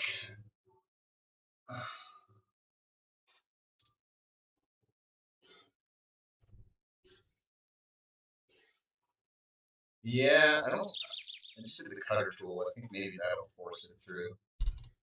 Let's see if I can get it to do its thing.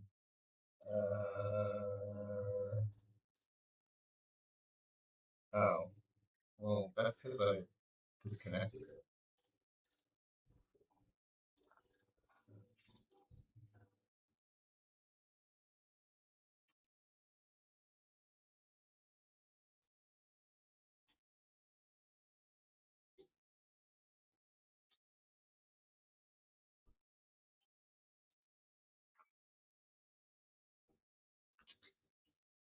Let's just force it through, see if we can get it to.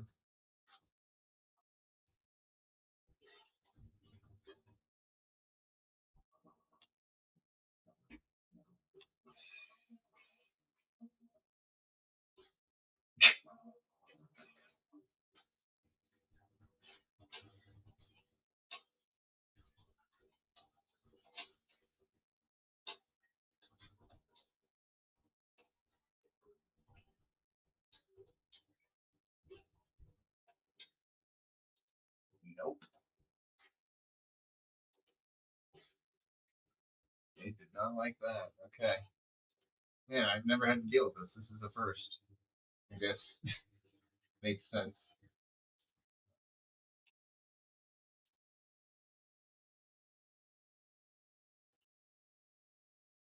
So I tried that. I can't get the tube out. It's literally stuck.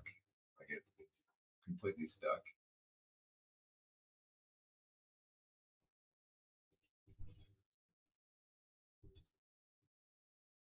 don't think the bracket is an issue. I've been printing just fine without it. Hmm.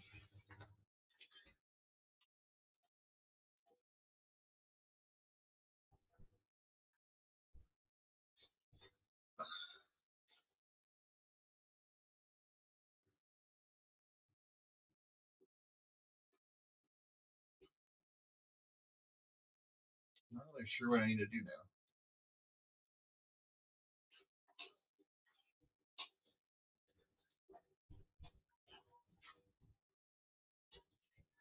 If you can easily pull out the filament from the tool head, so that's not my issue. It's an extruder clog.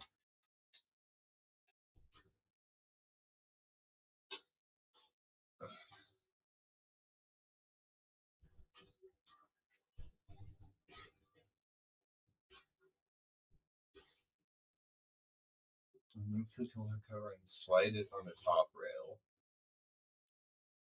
I don't know what that means, but okay.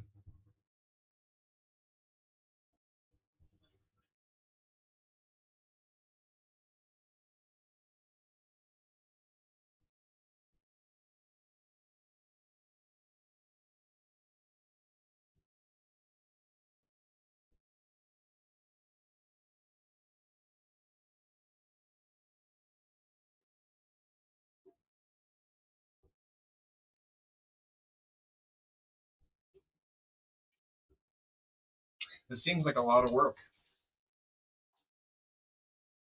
Oh, okay. Well, nice to have you on the stream. Losing my marbles. Thanks for joining. You're the first person to join, so maybe I'll do some more streams like this. So have a good time. Have a good weekend. I'm gonna try and figure this out.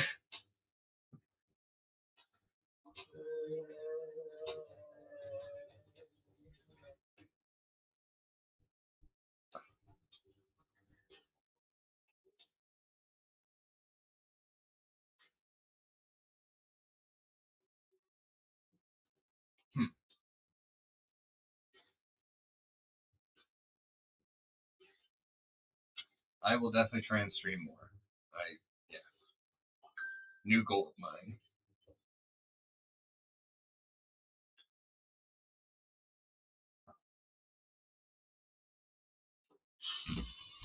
Okay, so let's see here. Let's go back to device.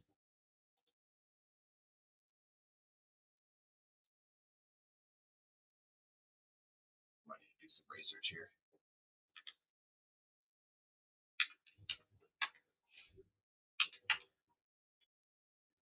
P1S. Fail to pull out the filament.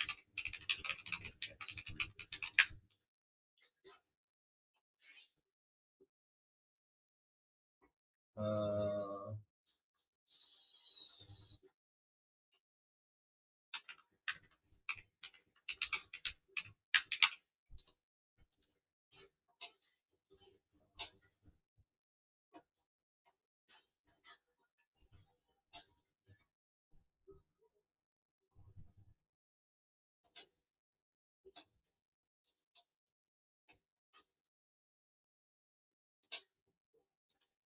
okay, so apparently I can.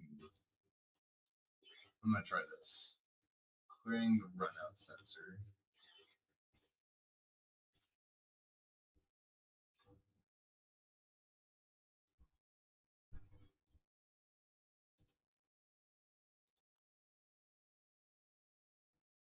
Um,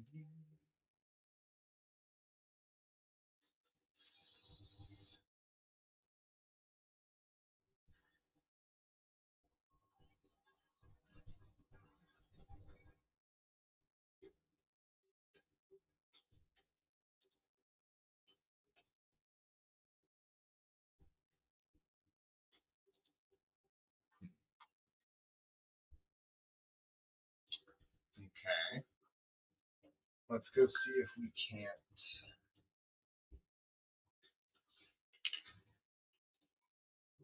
figure this out.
Try and keep this print going.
I don't understand.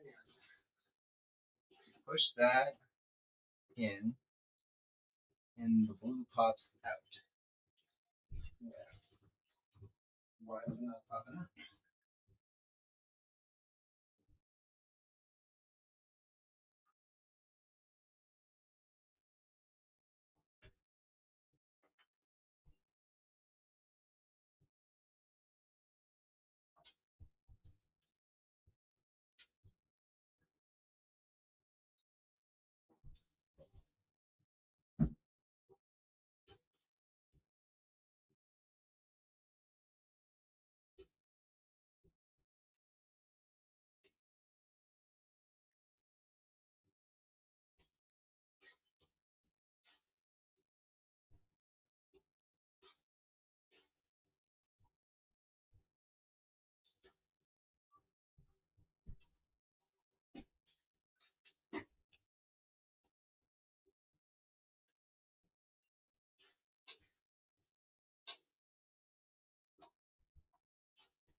Let's just stop the print and see if we can get it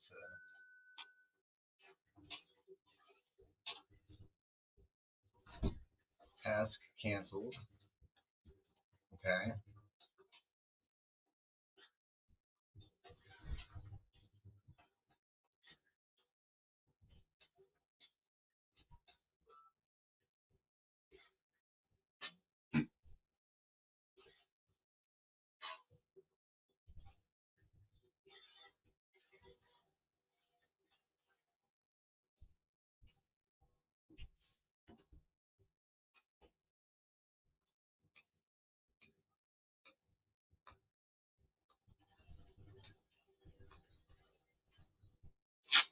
Wop.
Okay.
Okay.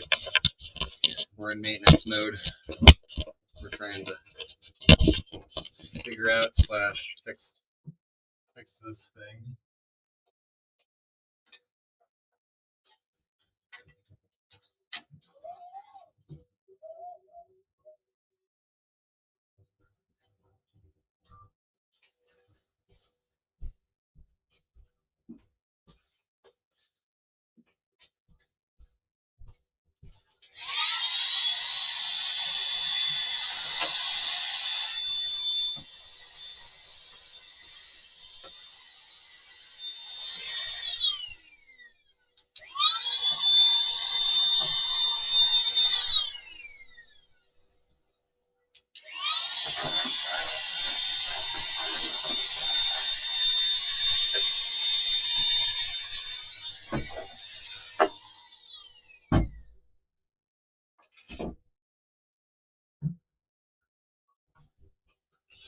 Okay.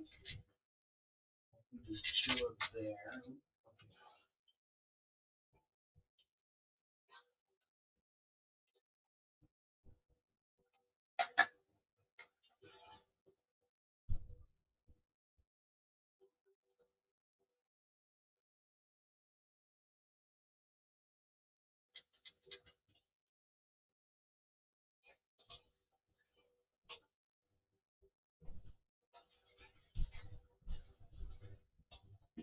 Alright.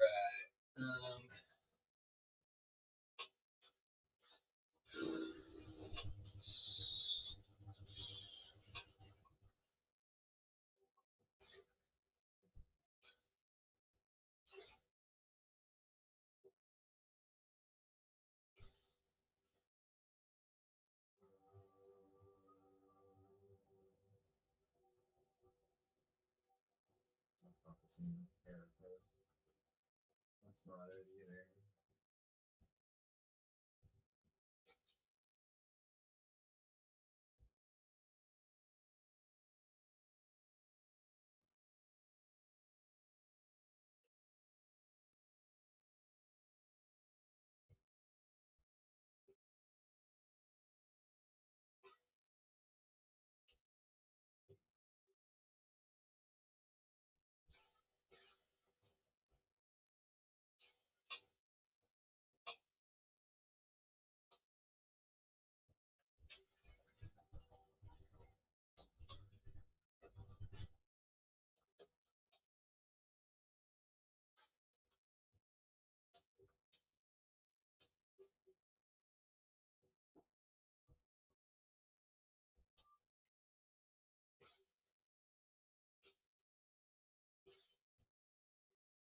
So yesterday was test printing one of my new models, and I left the printer for about 2 hours, and then I came back and the printer was just floating midair and nothing came out. I'm like, what the hell is going on? Then I found out this. A huge clog here of not melted filament, but the dry one. But basically there was a huge chunk that was just compressed so hard together that it took me an hour to cut it out. And as you can see, there's still some stuff stuck in there. I have to try to disassemble the whole thing. Okay. So do we have a clock? I mean, the extruder gear doesn't look that bad.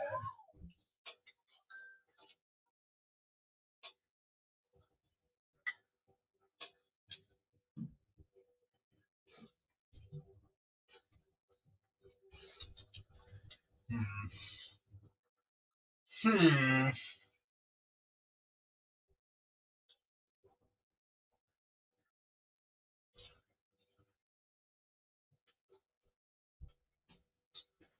Not really sure. To see if I can fix it. Hopefully I can. So of course the first thing we need is our loosen. So I removed the whole hot end. Oh yeah, there's like a huge block in that thing.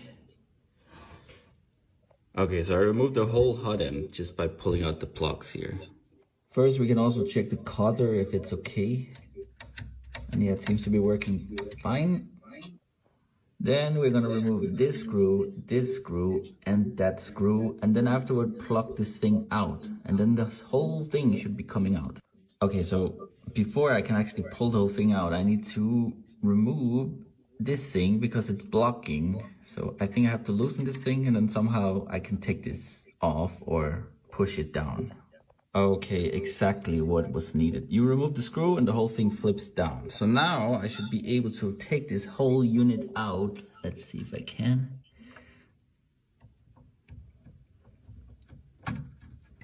Ah, this whole thing needs to come off also. I forgot that.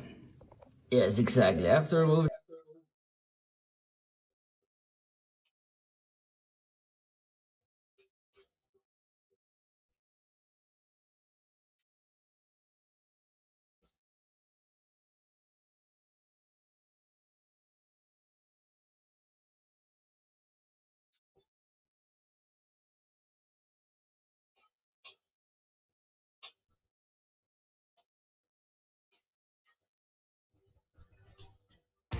Vintage is cool for denim, vinyl, and certain hairstyles.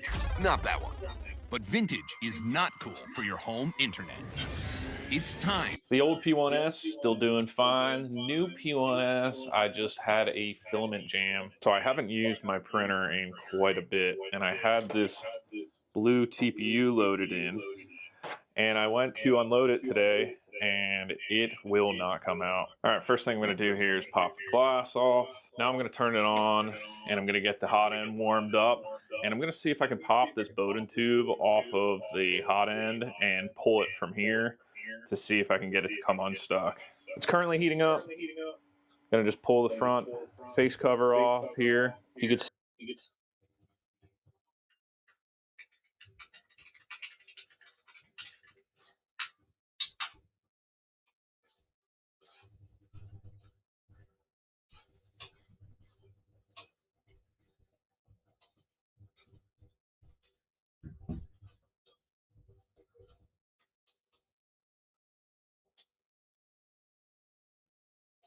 Seeing this bundle in the morning is probably one of the worst things to experience.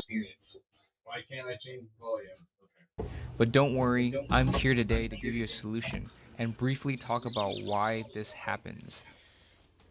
Alright guys, welcome to a video on how to unclog your Bambu P1S. So, if you ran into this kind of problem, we know it's a clog. But where is the clog? I made a diagram that closely resembles the whole extruder in the Bambu P1S so that we can understand it with visual assistance. Here's the two main areas that can cause clogs. Alright, so first up is the gears.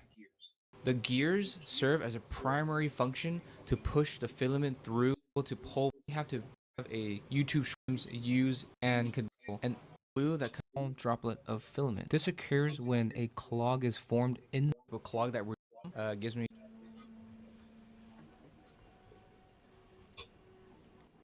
After it's done homing, you want to move the Z-axis downwards for more working space. Alright, and now we remove the tool head. I like to keep the tool head connected, and I usually put it in between the belts right here. Push down on this latch to remove the PTFE tube. Then you want to heat up the nozzle to 250C. Okay.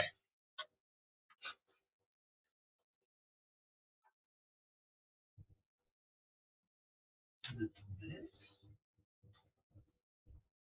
How the fuck does he push down? No.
After it's done homing, and now we remove the tool head. I like to keep the tool head connected, and I usually put it to 250C. While we wait for it to heat up, prepare the filament cleaner. Now, insert the filament cleaner into the extruder and manually control the E axis to feed the filament in. So I like to hold onto the cleaner while I press the button, just to make sure it's not misguided. Okay, so now is the important part. Notice how the filament is coming out without curling. This is a good sign. If you don't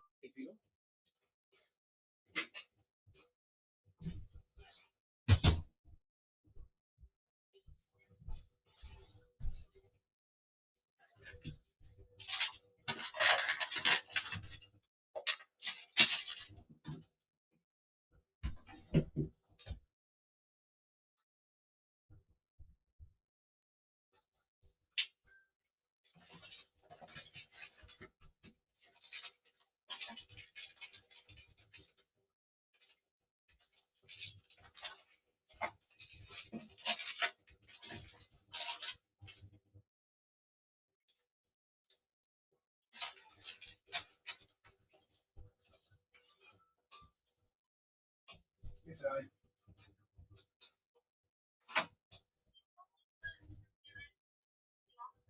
I haven't left yet, but I can go check.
I could have sworn I had some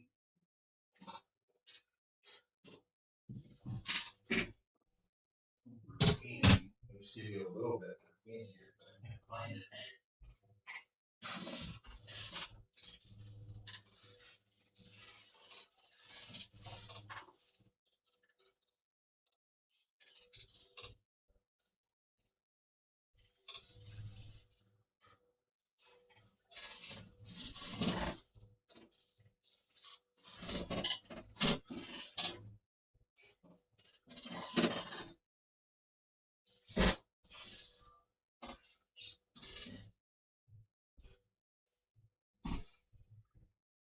Huh. Okay, so if I don't have any cleaner, I could have sworn I had like a box of cleaners.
see any filament coming out or it's curling, you will need to use a needle to unclog the nozzle. You would carefully insert it in from the bottom of the nozzle.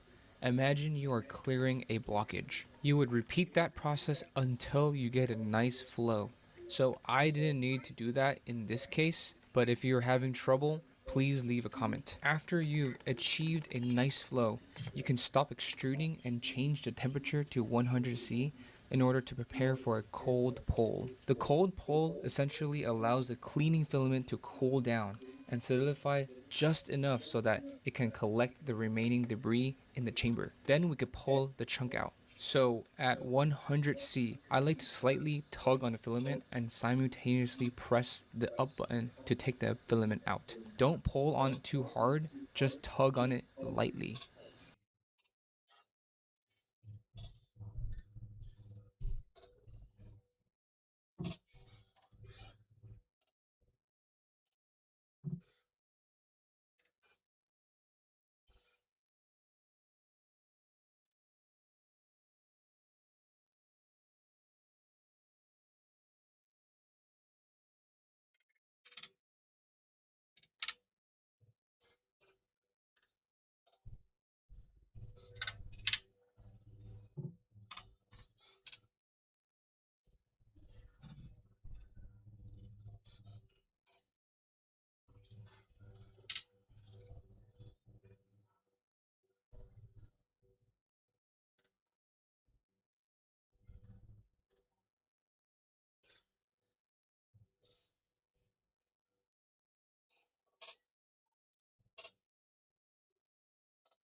See there's a little release button for the Bowden tube, so I'm going to push that and pull the Bowden tube out of the hot end. I'm just trying to get my finger under this little plastic piece here. Push down. Currently in hot ends at 250 degrees Celsius. I'm going to move over to the manual extruder control mode, and I'm going to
try and back it out while pulling on it.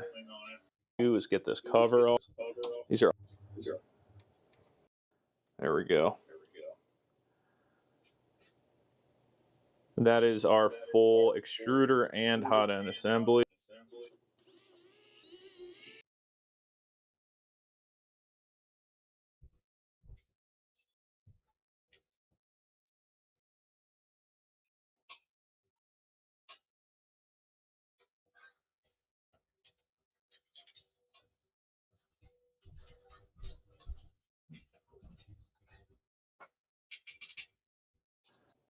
And move them to the side, and there is another screw there.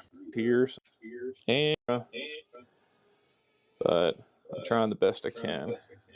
And there might be a screw under these plugs here, so I'm going to carefully.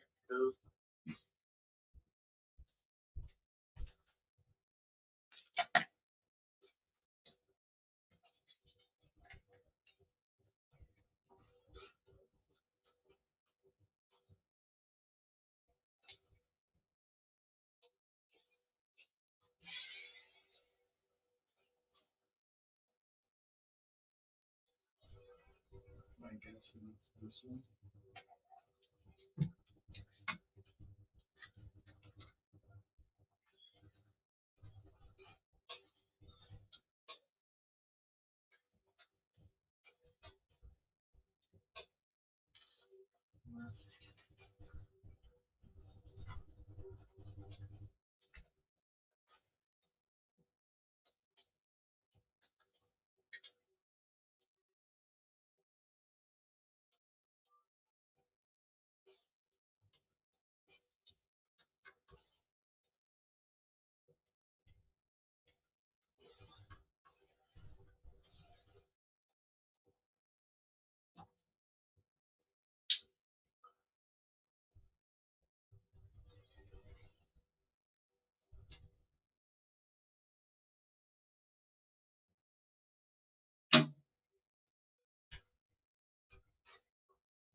I can see there's wires here. Cutter screw out.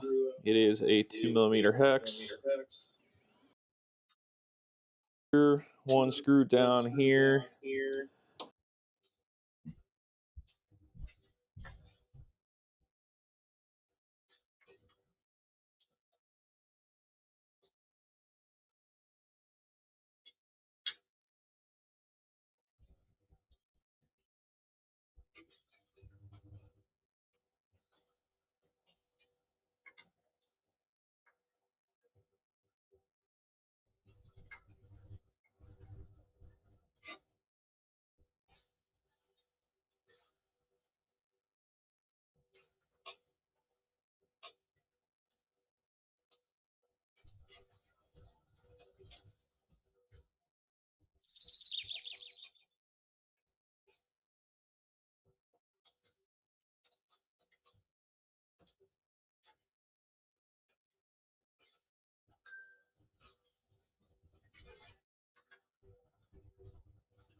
She's clogged like a motherfucker.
Here have any filament to go. You see that hole right there on filament going this filament. That's the if you have not mess up this thing. I think so. Filament runout sensor is some TPU actually melted inside of that. That's very odd.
Was someone just watching me try and clean that?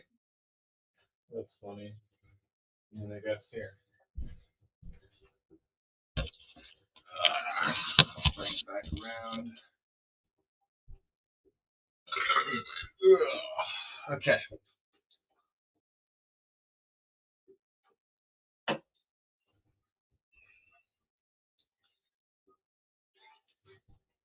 What's ridiculous is it moves in and out, but then it is completely jammed in there.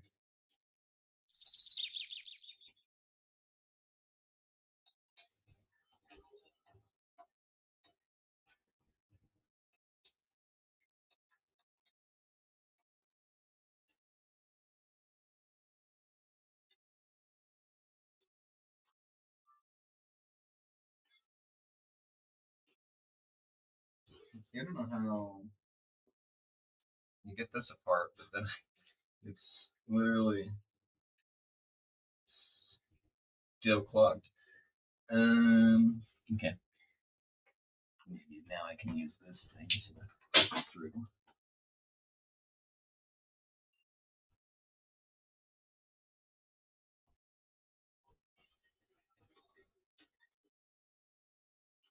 How is it clogged coming back out?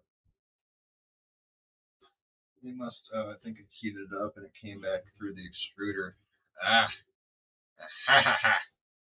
I see the issue. I still can't fix the issue, but I know what the issue is. Yeah, how the heck do you get this thing apart?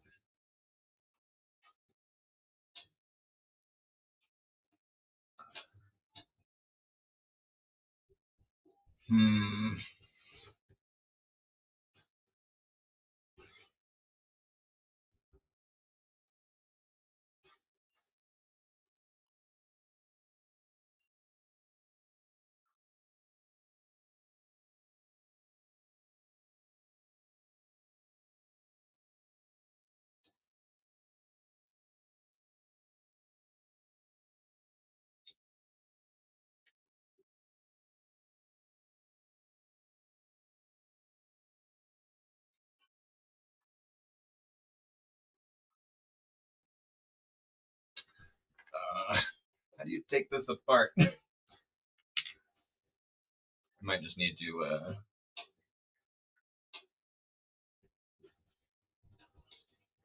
figure this out a different day because it is not coming together.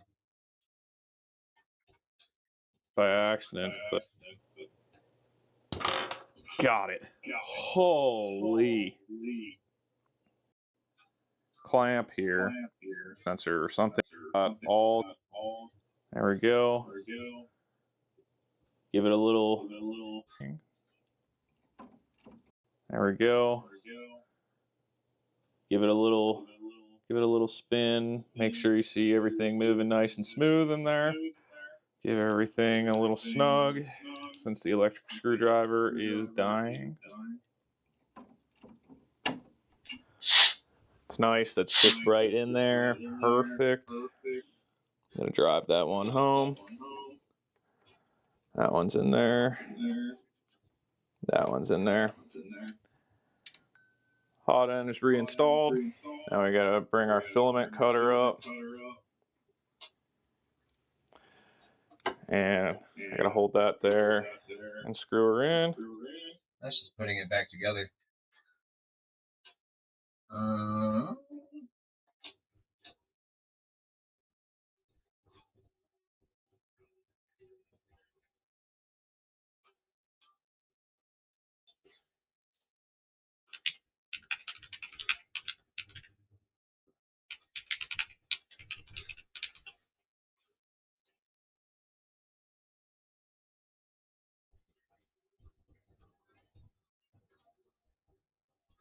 Cover your hands. Reduce the risk. Find solutions here and get products now.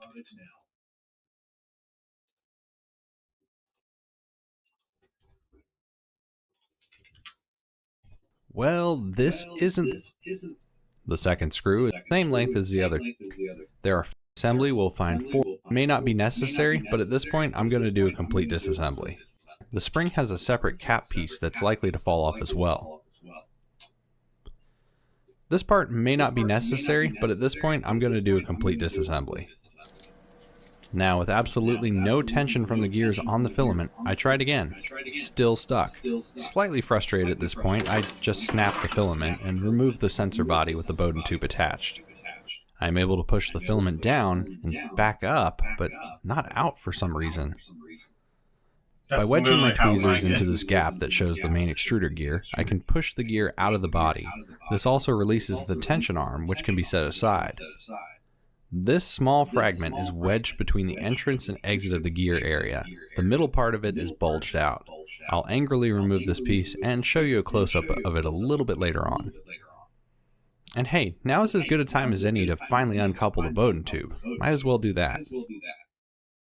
Now, if you haven't been keeping track of how everything fits back together, don't worry, I've got you covered. First, I'll drop in the tension.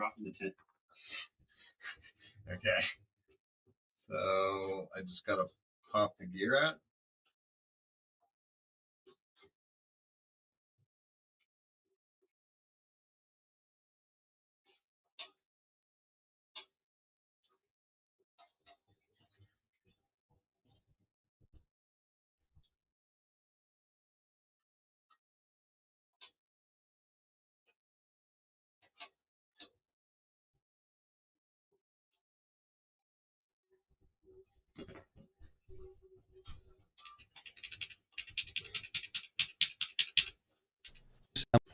So, we'll need to go. I'm still completely unable to get the filament down. This shows the inner workings of the extruder. There's a grooved gear attached to the white arm, which is tensioned by this spring and screw. The tensioning screw can be loosened completely without removing it. Then the spring can be dropped out. Careful here, the spring has a separate cap piece that's likely to fall off as well. This part may not be necessary, but at this point I'm going to do a complete disassembly. Now, with absolutely no tension from the gears on the filament, I tried again. Still stuck. Slightly frustrated at this point, I just snapped the filament and removed the sensor body with the Bowden tube attached. I am able to push the filament down and back up, but not out for some reason. By wedging my tweezers into this gap that shows the main extruder gear, I can push the gear out of the body. This also releases the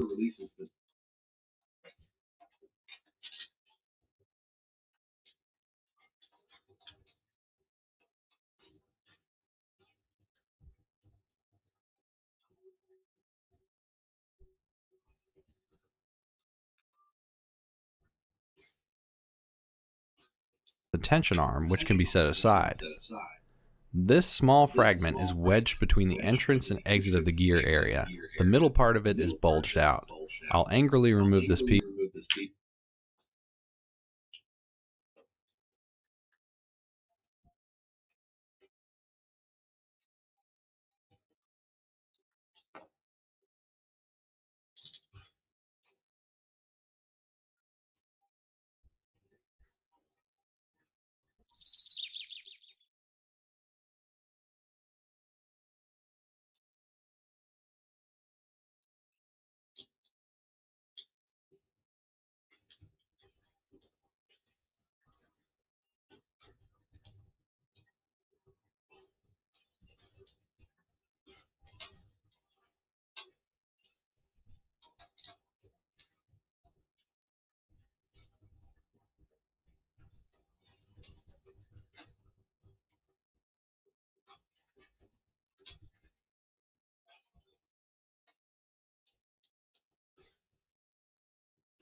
And show you a close-up of it a little bit later on.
up, but not the main extruder gear. I can push the gear out of the body.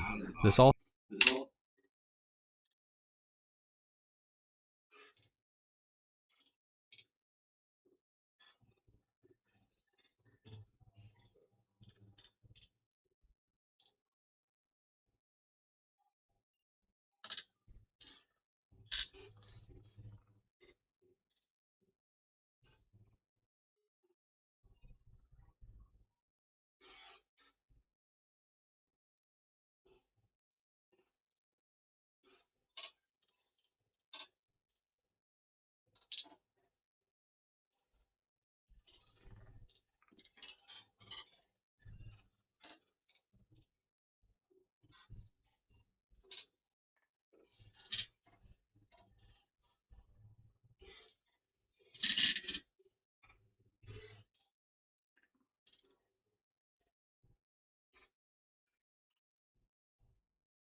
also releases the tension arm, which can be set aside.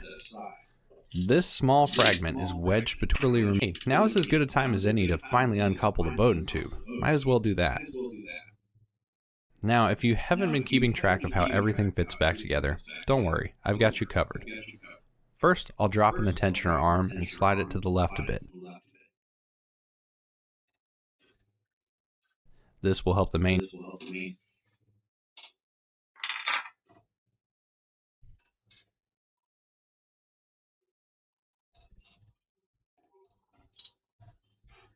gear slide in smoothly and can be aligned later.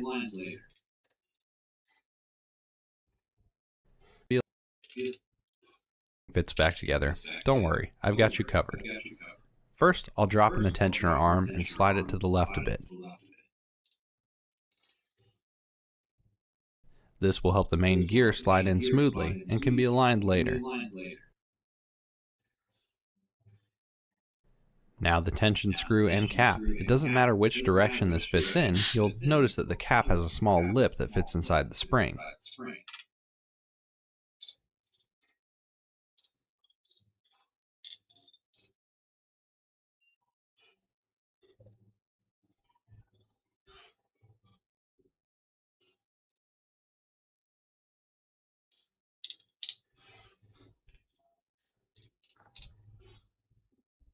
The cap goes towards the screw side and should slide right in with a little help. In my case, the tension screw was tightened completely, so I'll do that. Now the gear body cap with its 4 screws can be lined back up and tightened down. I assume these screws are all the same size, though I never remove them from. Notice that the cap has a small lip that fits inside the spring. The cap goes towards the screw side and should slide right in.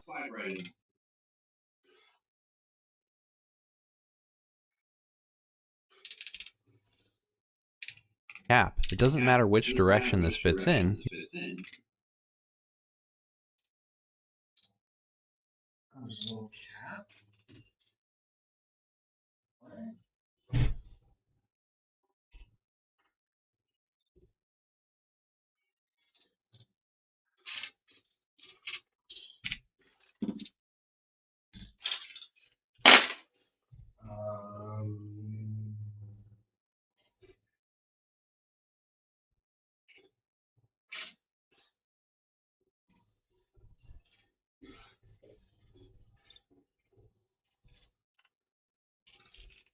You'll notice that the cap has a small lip that fits inside the spring.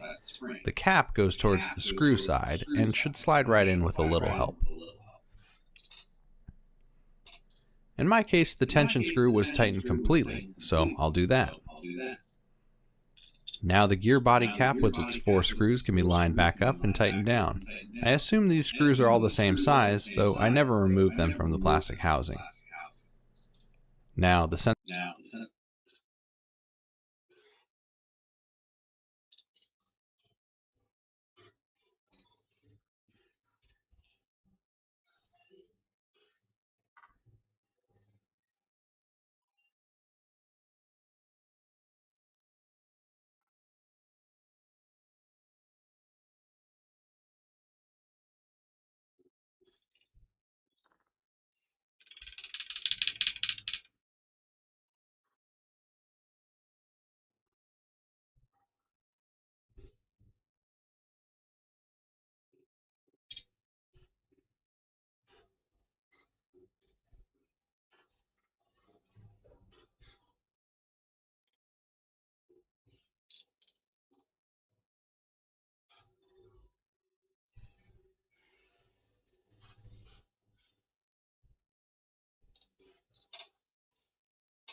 God damn it.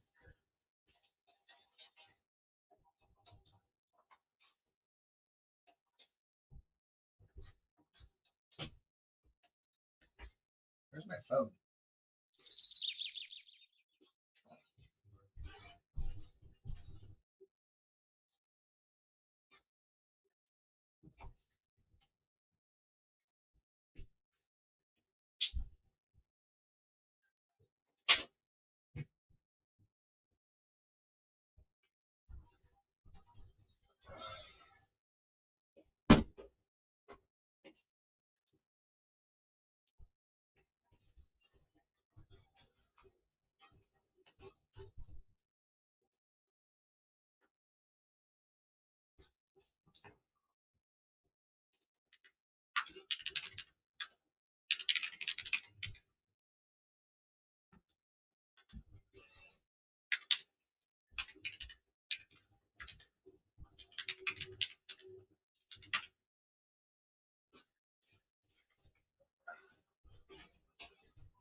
Chunky.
Hey, baby. You coming home? Yeah. Trying to get out. Sounds like you're in your car. No, I'm trying to get to my car. You're what? I'm trying to get to my car. Okay. I'm trying to get out the door here. Yeah. I'll see you soon.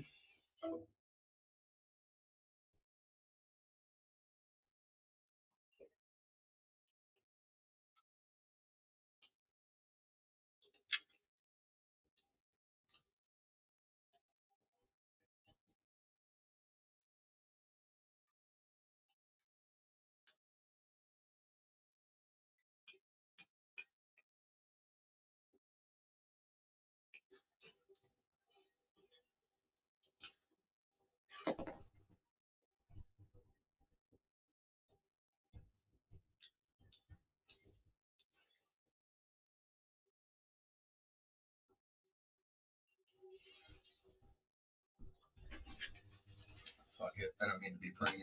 I think it's 24/7. All right. End stream.